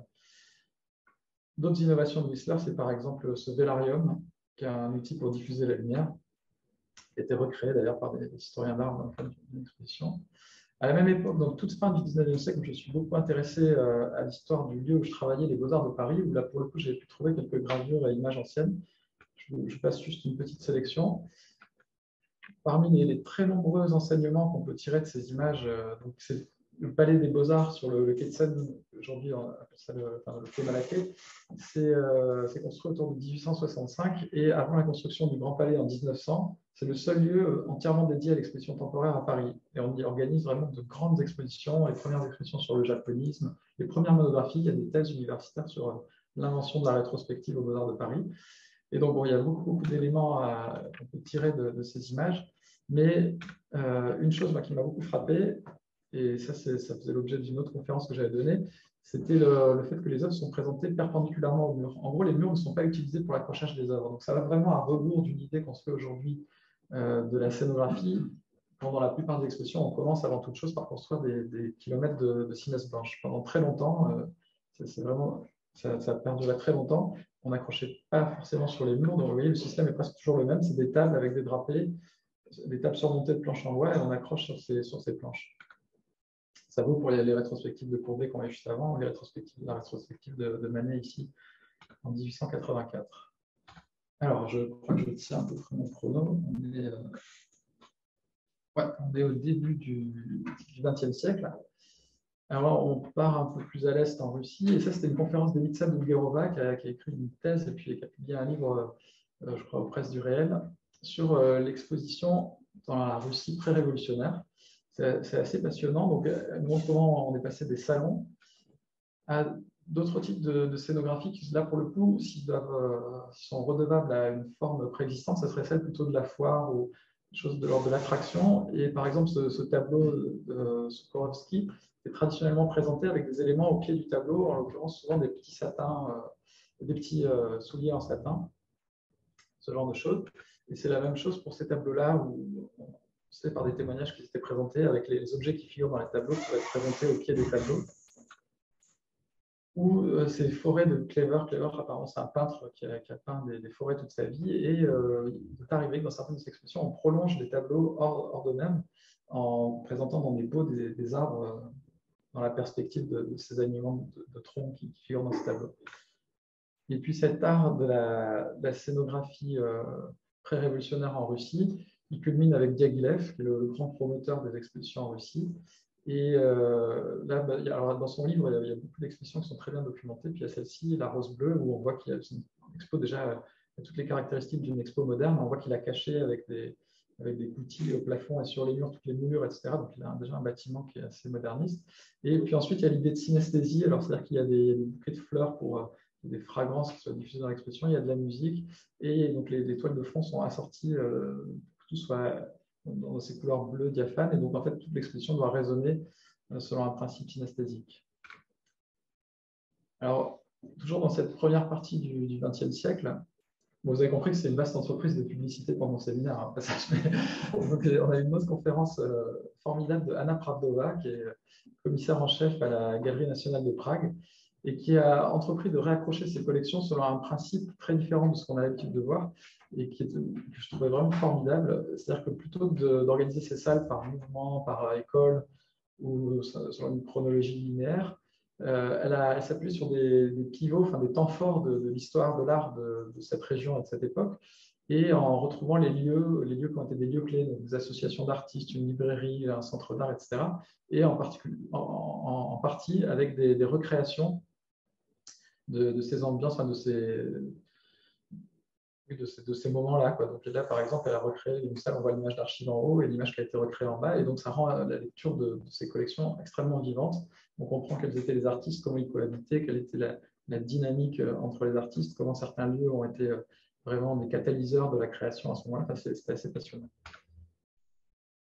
Un cas un peu particulier qui a été traité par Christian Bernard il n'y a pas si longtemps, en janvier cette année, c'était le cas du surréalisme. Donc, les premières expositions du surréalisme, alors là, l'image est un peu plus tardive, mais les premières datent des années 30, je crois.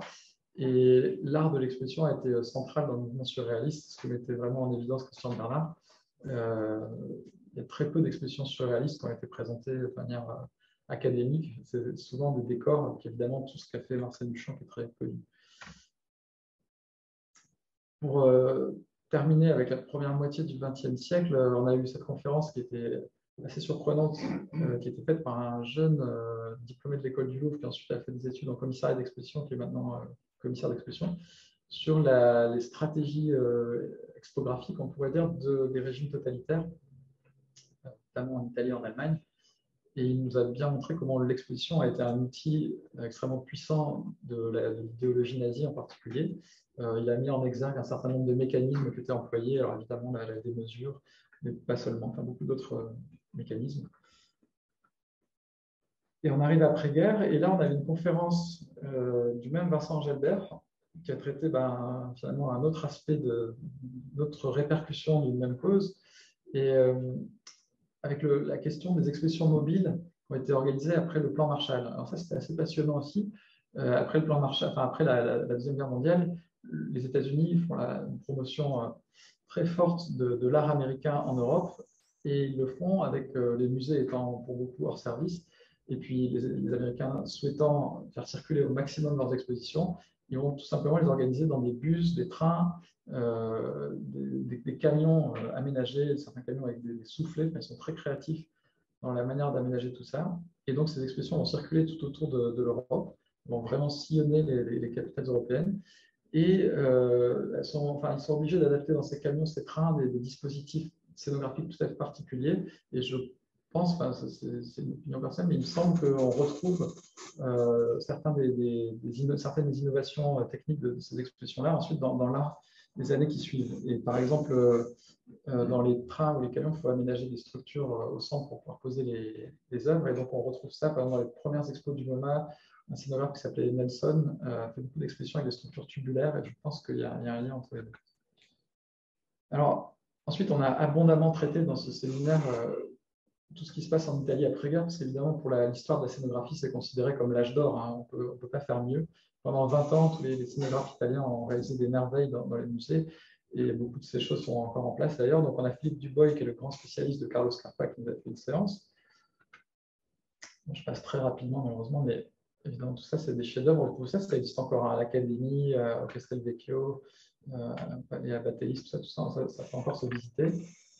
Et une autre conférence qui était sur le même sujet, mais avec une approche un peu différente, c'était celle qu'avait donnée Patricia Felguer, et qui, elle, s'attachait à un point très, très important de cette histoire, mais qui ressort moins souvent que les noms de ces grands scénographes hommes. C'est le rôle qu'ont joué toutes les grandes directrices de musées à ce moment-là.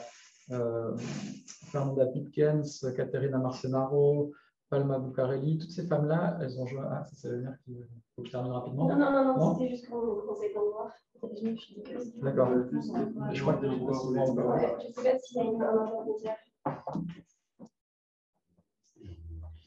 Je suis bientôt fini. Donc, toutes ces femmes-là ont joué un rôle clé. Les hommes qui avaient dirigé les musées après 20 ans de fascisme étaient discrédités, et elles ont pris leur place et elles ont fait des choses merveilleuses. En même temps, effectivement, les Scarpa, Albini, etc. D'ailleurs, eux-mêmes ne travaillaient pas tout seuls, puisque on sait qu'Albini a fait la plupart de ses œuvres avec Franca Helg. Et toujours dans ces 20 années-là, on avait cette conférence étonnante de Jagna Shushta. Alors, Jagna, c'est une artiste qui s'intéresse beaucoup aux questions de scénographie, et elle était tombée sur un fonds photographique de la région Lombardie, qui documentait, alors c'était un photographe qui s'appelait Mario Perotti, qui avait documenté des accrochages, en fait, pendant une période très longue, plus d'une dizaine d'années, je crois que c'était peut-être 15 ans, quelque chose comme ça, dans le Castello Sforzesco à Milan. En fait, le musée est détruit, la collection est là, et on charge ce groupe d'architectes qui s'appelle BDPR de réaccrocher, de répondre à une commande comme nos confrères et consoeurs ici, pour recréer un décor pour ces œuvres, avec la différence que les travaux ont duré extrêmement longtemps, qu'eux avaient les œuvres sous la main et qu'ils ont pu s'exercer échelle 1 avec ce qui n'arrive jamais, je pense, dans le monde contemporain, c'est beaucoup plus rare.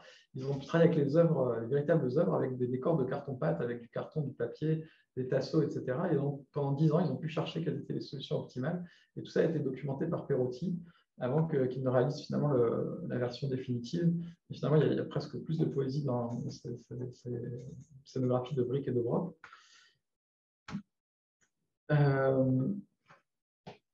Donc ça, c'est des scénographies célèbres de Franco Albini. Bon, vous connaissez tout ça, je vais pas passer, je passe rapidement.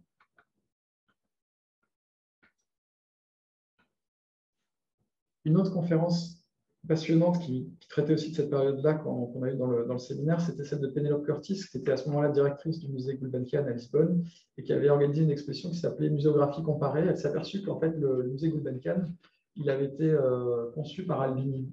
Alors, en tout cas, Albini était une sorte d'advisor, on dirait aujourd'hui, il était le conseiller pour la muséographie, la refonte de la muséographie de la Fondation Gulbenkian. Et elle s'intéressait à tout ce qui se passait à l'époque d'Albini, entre la fin des années 40 et la fin des années 60. Et elle s'intéressait à 5 cas d'études. Donc, il y avait Scarpa, il y avait Albini, il y avait Alison et Peter Smithson, il y avait Aldo Van Eyck, et Lina Bobardi, qu'on voit ici avec cette fameuse chevet de cristal. Et elle a prêté les collections de la Fondation Gulbenkian pour que, d'une certaine manière, les collections servent d'accessoires. Ce n'est pas négatif, mais c'était un peu il y avait un renversement, c'était une scénographie qui était mise en avant dans ce projet-là. Et donc, elle a recréé comme ça 5 scénographies célèbres avec les collections de la Fondation Gulbenkian. Alors, on continue avec Lina Bobardi, et ça, on a eu souvent des conférences sur les grands scénographes, et donc là, c'est Elisabeth Essaillant, qui est professeure à l'École d'architecture de Belleville, qui nous a fait une conférence sur Lina Bobardi, cette scénographe magnifique qui a exercé principalement au Brésil.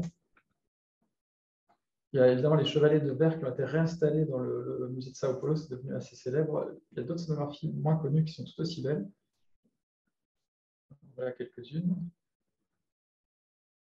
Ah oui, alors, ça, je vais couper. Alors, une autre question à laquelle je me suis intéressé dans les conférences que je donnais, c'était celle de l'image suspendue. L'idée que finalement l'exposition, pendant très longtemps, j'en parlais tout à l'heure, s'est présentée sans l'appui des murs. D'ailleurs, pendant très longtemps, il y a un texte de Rosalie Krauss là-dessus, pendant 20 ans, on a construit des musées sans murs. Et à Paris, on a un cas très célèbre avec le Centre Pompidou, qui est un musée vitré. En fait, c'est seulement, je crois, une 10-15 ans plus tard que on a commandé à Gaolanti des cimaises pour recréer une partition, mais il a été pensé, ce musée, comme un musée entièrement ouvert. Ce n'est pas le seul. Hein. Tous les musées de cette époque-là sont construits comme des musées de verre. C'est le cas du Louisiana au Danemark, de plein de musées, même en France. Je crois que j'ai des images après du musée du Havre. Et donc, ce qui se pratiquait beaucoup en Italie, qu'on a vu sur les slides précédents, c'est-à-dire ces expos très aériennes, la question de l'aérialité a été beaucoup étudiée par les historiens de l'art, et les architectes italiens, Scarpa, Albini, etc., ont eux-mêmes écrit là-dessus. En fait, ce n'est pas quelque chose qui est propre à ces architectes italiens, c'est quelque chose qui était très répandu à l'époque dans toute l'Europe. Et donc là, on est au Stedelijk à Amsterdam. Ça, c'est à Anvers, ces expositions, là, je sais pas, on est en 58, voilà, vous voyez, on accroche sur les charpentes du bâtiment. Au Moderna Museet à Stockholm. C'est une très belle scénographie de Samechnik à Varsovie. Il y a d'autres exemples, des scénographies sur des fils.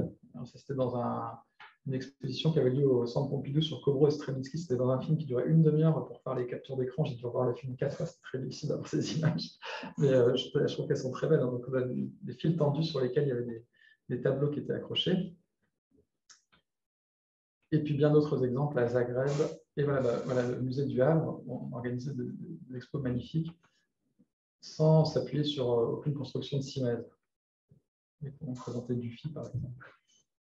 Vincenza Benedettino nous avait fait, qui est une universitaire italienne, nous avait fait une séance sur le cas de Mies van der Rohe. Alors lui, voilà, lui aussi un autre exemple de musée construit en 68, la Neue National Gallery, qui est construit entièrement sans mur. Il y a un mur qui est en marbre. Et il faut que je termine presque, ouais, je crois que j'ai bientôt fini. Et donc ce musée est construit c'est voué à servir de lieu d'exposition temporaire avec des cimaises suspendues. Donc le musée vient avec son système qui a perduré pendant assez longtemps. Il a été démonté, je crois, une dizaine d'années plus tard, mais il y a beaucoup d'expositions qui ont été construites sur le système initial de Mies van der Rohe. Et la dernière séance qu'on a eue, qui était très, très récente, c'était le 20 avril, c'était Romy Golan, une historienne de l'art américaine qui enseigne à New York, qui s'est intéressée. Alors, elle a vraiment fait un truc sur mesure pour l'entour avec la question de tout ce qui se passe autour des œuvres, qui est autour d'elles et qui les conditionne. Et donc, elle s'était intéressée à quelques cas d'études, des accrochages. Et là, par exemple, ce tableau de Guttuso qui est présenté à gauche en Italie et à droite à Moscou. J'avais une petite conclusion, je vais essayer de la faire en 2 phrases. On avait une très belle conférence de Tristan Garcia, qui est philosophe et qui a tenté dans cette conférence-là de donner une définition de l'exposition. C'est pour ça que je voulais terminer avec ça. Qu'est-ce qu'une exposition? C'est quelque chose d'assez compliqué. Il dit au fond une exposition, il commence par une définition négative. Il dit une exposition, c'est ni une œuvre. C'est vrai, une exposition, ce n'est pas une œuvre. Il y a parfois des réflexions sur l'exposition comme médium, etc. Mais malgré tout, ça ne se conserve pas comme une œuvre, ça ne peut pas être vendu sur le marché comme une œuvre. Il y a plein de choses qui font que c'est différent d'une œuvre. Et ce n'est pas non plus un geste parce que comme quand on montre quelque chose, dans une expression, on n'est pas là pour le faire. Donc, il dit une expression, c'est un geste absent. Et finalement, il arrive à cette définition qui est extrêmement belle, je trouve, qui dit une expression, c'est une disposition, en sens de disposer quelque chose, une disposition à une apparition. C'est faire apparaître quelque chose sans être présent. Et donc là, j'ai choisi cette image de Scarpa, pour terminer, qui est dans le Castel Vecchio à Vérone. Il y a cette disposition justement très célèbre, dans laquelle une des sculptures est retournée et elle vaut principalement pour cette, je ne sais pas si vous voyez bien à l'écran, mais cette natte dans le dos du personnage qui court sur toute la toge du personnage. C'est ces 2 nattes tressées magnifiques et il y a un sens de circulation très directif qui a été pensé par Scarpa et donc on tombe nécessairement sur le dos du personnage. Et je trouve que ça illustre parfaitement la définition qui avait été trouvée par Tristan Garcia, donc une disposition à une apparition. Voilà. Bon, c'était un peu sport, mais je pense que c'est à peu près. Merci beaucoup Thierry Lété, qui effectivement était très intéressant. J'ai découvert vos travaux en suivant l'un des séminaires que vous avez donné à l'hiver dernier. Et ce qui effectivement était tout à fait intéressant pour ce séminaire et ce qu'on essaie de faire dans nos rencontres muséo, c'est de mettre en perspective effectivement un travail des professionnels avec effectivement une prise de hauteur plutôt théorique et avec un regard notamment aussi, et dans ces cas historiques, sur des enjeux qui sont tout à fait contemporains mais qui trouvent leur source dans il y a quelques siècles. Donc merci pour votre intervention. Et on va maintenant laisser la parole à l'échange avec la salle et aussi nos publics en ligne. Donc n'hésitez pas, si vous avez vos questions, à les poser sur le chat. Et on va commencer peut-être par, je ne sais pas s'il y a déjà des questions, sinon on va peut-être commencer par les questions dans la salle. Moi, j'ai une réflexion. Alors, je suis scénographe, je ne suis pas du tout théoricien, je suis un professionnel, je fais comme Frédéric, comme Marie-Laure, des expositions depuis une trentaine d'années. J'ai beaucoup aimé votre conférence. Juste, je tiens à dire que je ne suis pas historien de l'art. Je me suis nourri de tout ce qui était dans l'exposition, mais moi aussi, je viens de la pratique comme vous. Enfin, moi, je suis plutôt commissaire d'exposition, mais mon approche, c'est une approche pratique aussi. Et donc,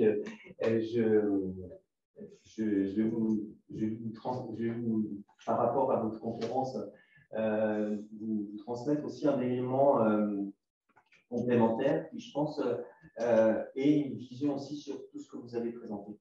Je suis architecte à la base, donc j'ai eu des cours d'architecture et en fait, les premières années, la première année, on apprend les 6 règles, les 6 lois de l'architecture par Vitruve.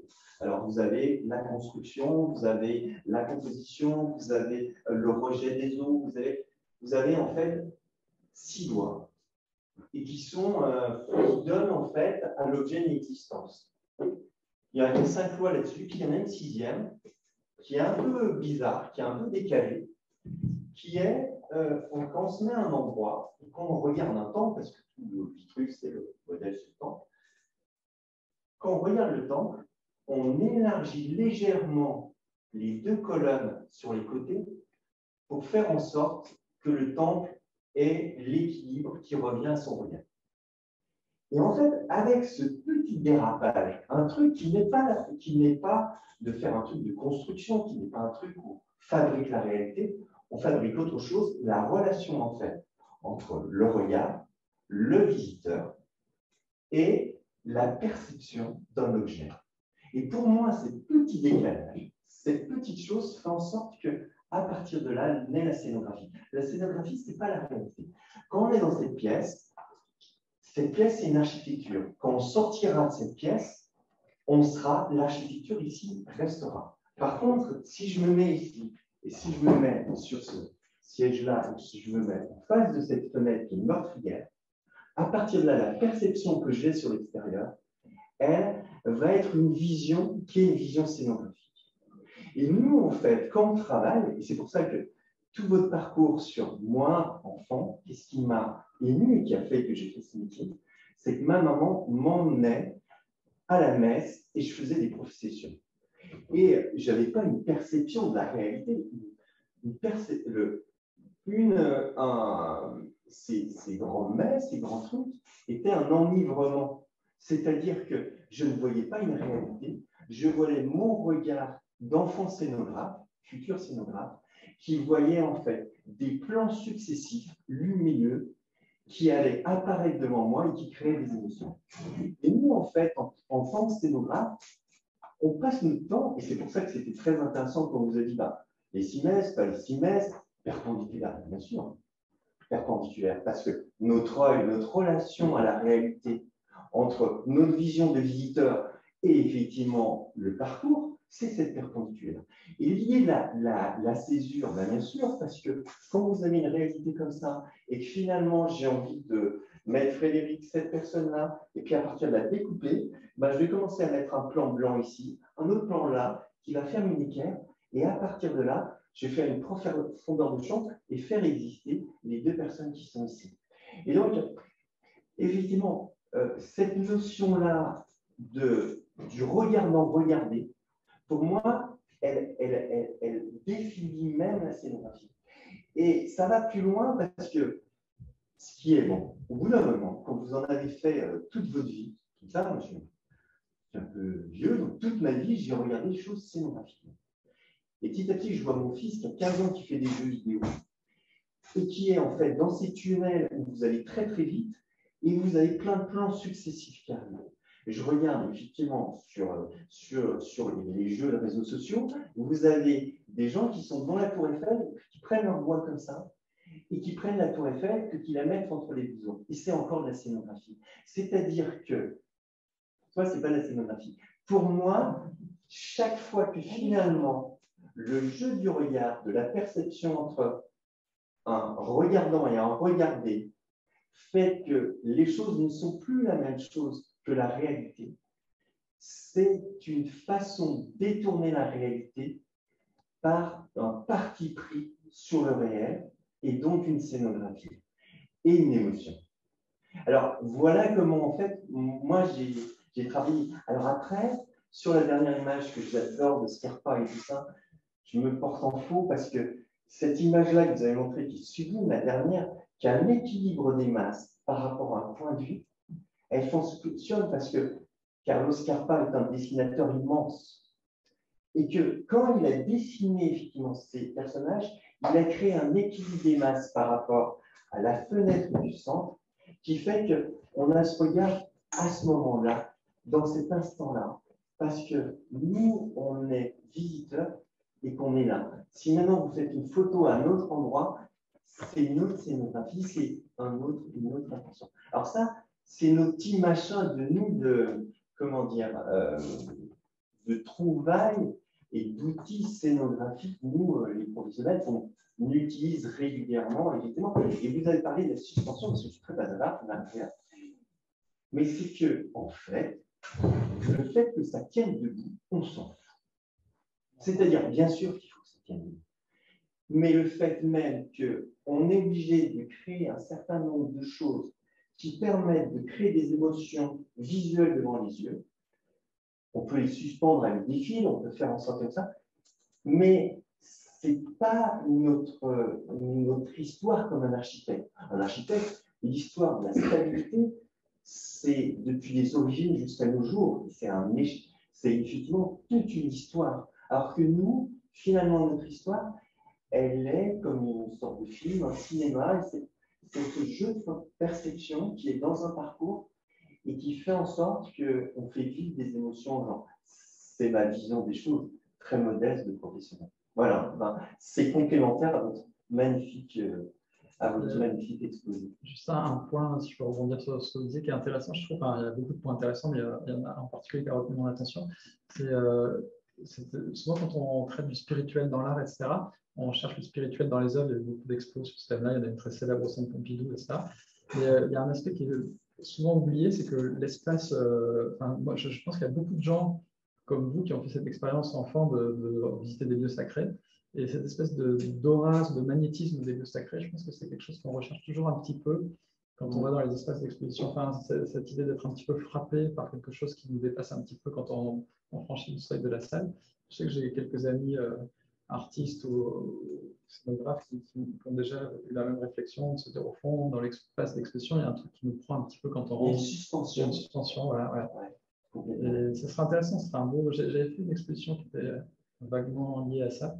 Ça s'appelait Aura par procuration, et qui cherchait comment on peut créer de l'aura mécaniquement par des dispositifs de démonstration. Et ça vaut à la fois pour les objets religieux et pour les objets d'art. Mais ouais, s'interroger sur l'aura d'un lieu d'art et des lieux sacrés, enfin le spirituel, pas dans les œuvres d'art, mais dans les lieux sacrés et dans les lieux d'art, je pense que ce serait un sujet intéressant. Un sujet intéressant. Ouais. Et bon. Merci. J'allais dire, si je rebondis sur ce que vous avez dit, il y a ce que vous avez présenté là, c'est la perception, en fait. C'est l'humain, le rapport à l'autre, enfin le rapport à l'autre. C'est comme ça qu'en tout cas, moi j'ai compris, c'est ce jeu de perception. Je pense qu'il est indissociable de la scénographie. L'humain et la perception par rapport au regard est indissociable. Complètement, et ça pose une grande question. La scénographie, on l'a plus ou moins vu, elle a une culture qui est assez récente. Les codes de la scénographie, ils ont toujours évolué, mais ils semblent assez récents. Et la question que moi j'allais poser, c'est elle va être très violente. Et il ne faut pas la prendre violemment, c'est est-ce qu'on peut être uniquement scénographe? C'est vraiment quelque chose. Moi je vois que vous l'avez fait, c'est un certain. Et à l'inverse, donc ma question c'est est-ce qu'on est scénographe et quelque chose? Est-ce qu'on est quelque chose et scénographe? Et ça pose des questions très larges. Mais je le vois et on l'a vu par plusieurs prismes, on l'a vu par 3 prismes là. Il y a ce métier-là qui est la scénographie, mais il y a 3 cultures différentes, il y a 3 approches différentes. Et comment on joue avec cette perception qui est différente chez chaque individu qui va créer et qui va aussi recevoir cette création. C'est peut-être un peu large, mais c'est. On va peut-être laisser nos intervenants répondre à votre question. Est-ce qu'on peut être que scénographe? Tu peux être mère de famille, faire du pain et être scénographe, mais on est vraiment scénographe. Ah, ça, c'est la question, elle peut être encore plus provocante. On a presque envie de dire qui n'est pas scénographe. Puisqu'à partir du moment où on définirait que la scénographie, ce serait la mise en scène, finalement, c'est toujours de la mise en scène. En fait, c'est presque un débat que j'ai quand j'ai un nouveau client qui me dit, ah ben voilà, vous avez été retenu par exemple pour une salle d'exposition, et puis par exemple, je suis groupé avec un architecte, et il me dit, bah, qu'est-ce qu'on fait dans l'accueil? L'accueil, c'est pas dans mes missions. Il me dit, bah oui, mais c'est quand même la première sensation que le visiteur a, donc finalement, l'accueil, il a fait partie de la scénographie. Et puis après, la signalétique. Parce que quand on est dans l'accueil, il va falloir aller dans les différents espaces. Et la signalétique, elle joue aussi dans la scénographie. Et finalement, on s'aperçoit qu'avec cette approche, tout devient scénographique et tout le monde fait de la scénographie, comme M. Jourdan qui faisait de la prose sans le savoir. Donc, est-ce qu'on peut être que scénographe?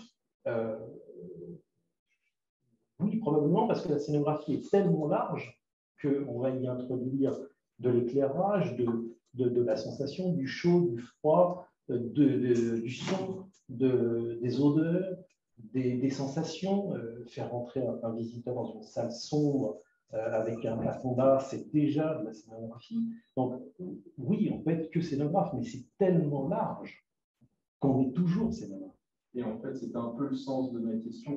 Pas, je l'ai faite de manière un peu brutale, mais c'était ce truc-là de comment vous décuplez dans la scénographie. Je le vois vraiment, vous avez 3 cultures différentes là. Et vous avez parlé d'odeur, à côté, on a parlé d'autres choses. Et c'est comment vous percevez en tant qu'individu et en tant que génération de la culture que vous avez déjà obtenue, comment vous la transmettez? Je pense que alors, si on devait faire un espèce de fil rouge, d'un trait commun entre toutes les cultures de scénographie différentes, le trait commun pour moi, mais ce ne sera peut-être pas le cas pour mes amis scénographes qui sont ici, c'est qu'on est tous des gens qui vont raconter des histoires. Moi, j'avais mon prof aux Arts Déco, qui est juste à côté, définissait la scénographie comme étant la dramaturgie de l'espace.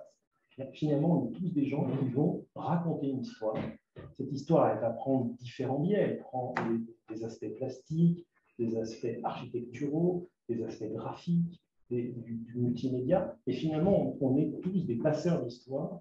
Une histoire qu'on va construire avec les commissaires, avec les spécialistes de la thématique, avec les chercheurs, avec les conservateurs, qui vont chacun nous apporter leur approche, leur sensibilité. Et finalement, on devient des constructeurs de cette histoire et des passeurs de cette histoire. Pour moi, c'est vraiment le trait d'union qu'il y a entre tous les scénographes. On est d'ailleurs la plupart du temps jugé sur nos capacités à fabriquer l'histoire quand on répond à des marchés publics, parce qu'on est amené à répondre à des marchés publics dans le cadre de notre profession. On nous demande souvent des notes d'intention, on nous demande d'expliquer avec des mots des concepts, souvent qui sont des concepts plastiques, en fait, de raconter l'histoire même de notre scénographie. Je pense qu'on est vraiment, enfin, c'est intéressant de faire un micro-sondage, mais vraiment des passeurs d'histoire. J'ai bien répondu à votre question. Moi, je vais rebondir en fait entre là, on est déjà François, Frédéric et moi. Frédéric, il a fait les Arts Déco, personnellement, on est architecte de Belgique tous les deux. On n'a pas construit de bâtiment parce que c'était vraiment pas notre histoire, en fait. Et en fait, on est beaucoup plus proche des métiers du cinéma.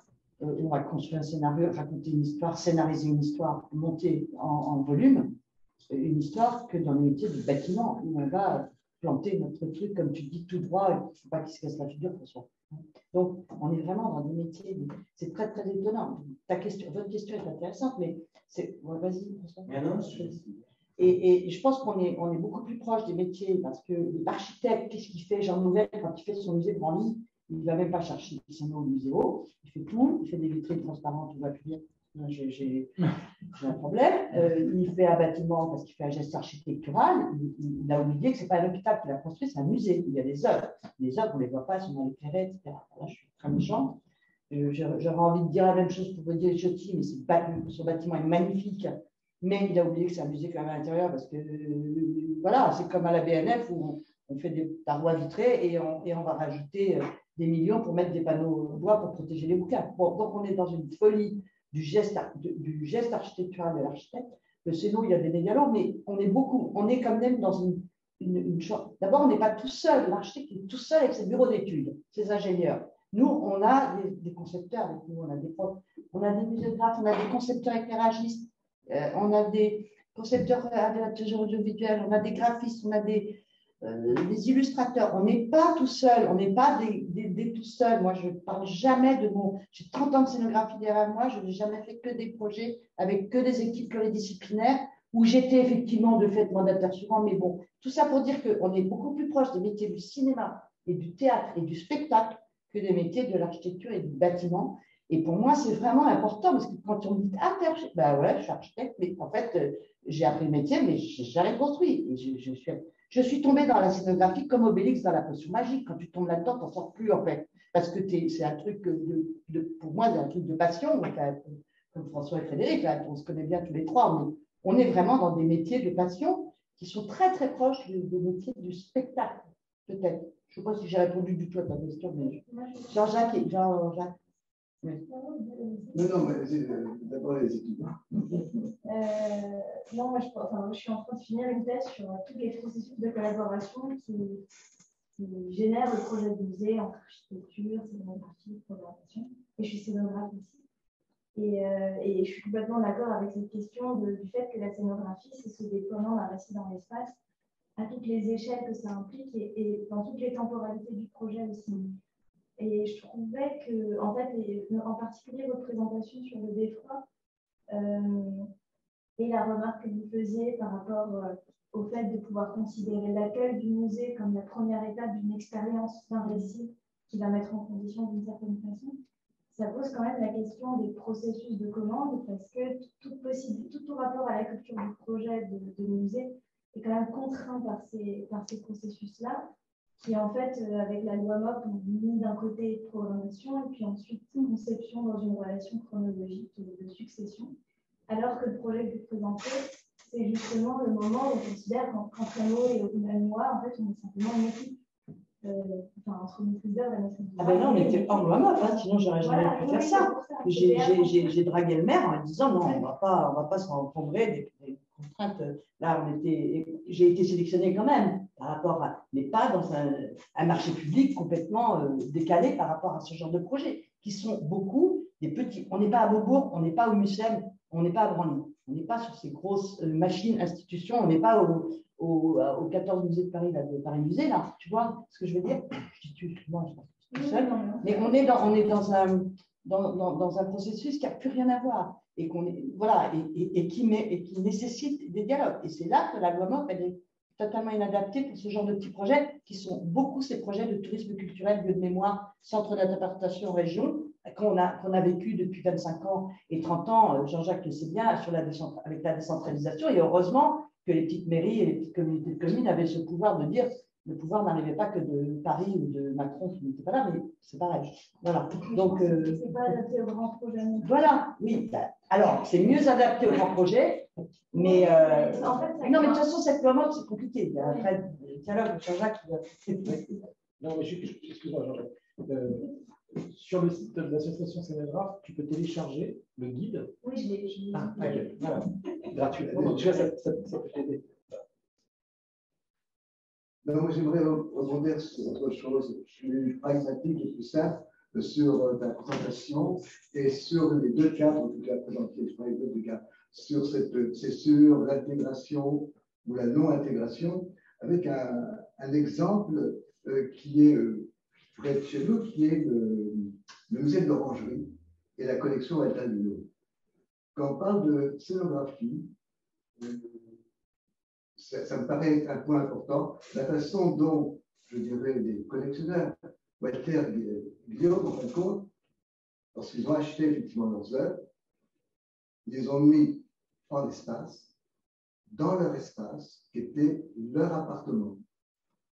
Et pour s'intégrer à leur espace, qui était chaque fois différent, c'était du moderne, des années 30, etc., si on veut, du classique, etc., les œuvres qu'ils achetaient, étaient des toiles, pour soutenir effectivement les artistes de toute cette époque-là, et bien, le cadre s'intégrait complètement à l'appartement ou à la pièce. Donc, il y avait une muséographie, déjà en particulier, d'intégrer une œuvre contemporaine à peut-être un décor, mais qui était le décor de chez eux, qui était ça. Donc, faire demander effectivement des cadres différents, avec un certain accrochage. Lorsque le musée de l'Orangerie, je ne dirais pas quand c'était né, mais lorsqu'on l'a refait dans les années 80, construction, nouvelle construction, enterrée, etc., au niveau de la collection Altamiro. Là, au niveau de la muséographie qu'il y avait, je ne pense pas qu'il n'y avait pas de scénographe, il y avait l'architecte et il y avait le conservateur. Et le conservateur, Pierre Georgette, avait une très bonne idée de ce qu'il voulait au niveau de l'accrochage et du coup de la couleur des livres. Si donc les œuvres de Marie Laurencin étaient dans un petit bleu pâle, etc., les œuvres de Rousseau, de Monet Rousseau, c'était dans une salle orange, et ainsi de suite. C'est-à-dire qu'il y avait une adaptation, là, une intégration de l'œuvre, et c'était une chose assez belle. Le seul problème qu'il y avait, puisqu'on réunissait les artistes pas par genre, mais nommément, Rousseau, etc., on avait des cadres. On avait des cadres qui venaient d'où? De l'appartement. Donc, on avait toutes sortes de cadres complètement différents dans un nouvel agencement. Ces cadres qui ne racontent plus l'histoire qu'ils racontaient et pour lesquels il a été, moi, ça a été ma première question que j'ai posée effectivement, je dirais, au conservateur, mais écoute, ces cadres, ils ne correspondent plus à rien. On raconte une histoire qui est une histoire de l'art contemporain, de l'art moderne. Ces cadres, ils sont en total. Ça ne veut rien dire. Un Picasso avec un cadre mauvais, ça ne veut rien dire du tout. En fin de compte, ce n'est pas le problème qu'il y avait au niveau de la donation, où on avait lié la scénographie d'une époque à une œuvre. Et donc là, alors aujourd'hui, nouvel accrochage, les couleurs ont disparu. Ça te fait autre chose d'ailleurs que ce premier accrochage qu'avait fait Pierre Georget. Vous voyez, il y avait un acte, malgré tout, de scénographie. Il a été commissaire d'exposition sur de nombreuses expositions. Il avait quand même un bon métier et on le voit, cette histoire de travailler en fin de compte la couleur des murs quand on parlait de la couleur des Marie-Louise. Nous, en tant qu'éclairagistes, on est vraiment embêtés souvent par les Marie-Louise. Pourquoi? Parce qu'on fait des grandes Marie-Louise blanches avec un petit objet effectivement à l'intérieur et on vous demande de l'éclairer. Et qu'est-ce qu'on va éclairer? C'est la Marie-Louise. Hein, voilà. Donc c'est terrible parce que là, on détruit complètement l'œuvre. Merci beaucoup, Jean-Jacques Espati, pour ces derniers mots qui, pour nous, sera le mot de la fin. Pour le temps pour votre disponibilité. Merci aussi au public. Annie est ici. Nous allons nous retrouver pour la dernière séance. Peut-être que tu veux dire un dernier mot, Anna? Oui, donc on se retrouvera pour la dernière rencontre de ce cycle le 7 juin autour des dispositifs sensoriels, ici même donc à la Maison de la Recherche et en ligne. Et donc d'ici là, n'hésitez pas à suivre Métis sur les différents réseaux sociaux. Et on vous dit à bientôt.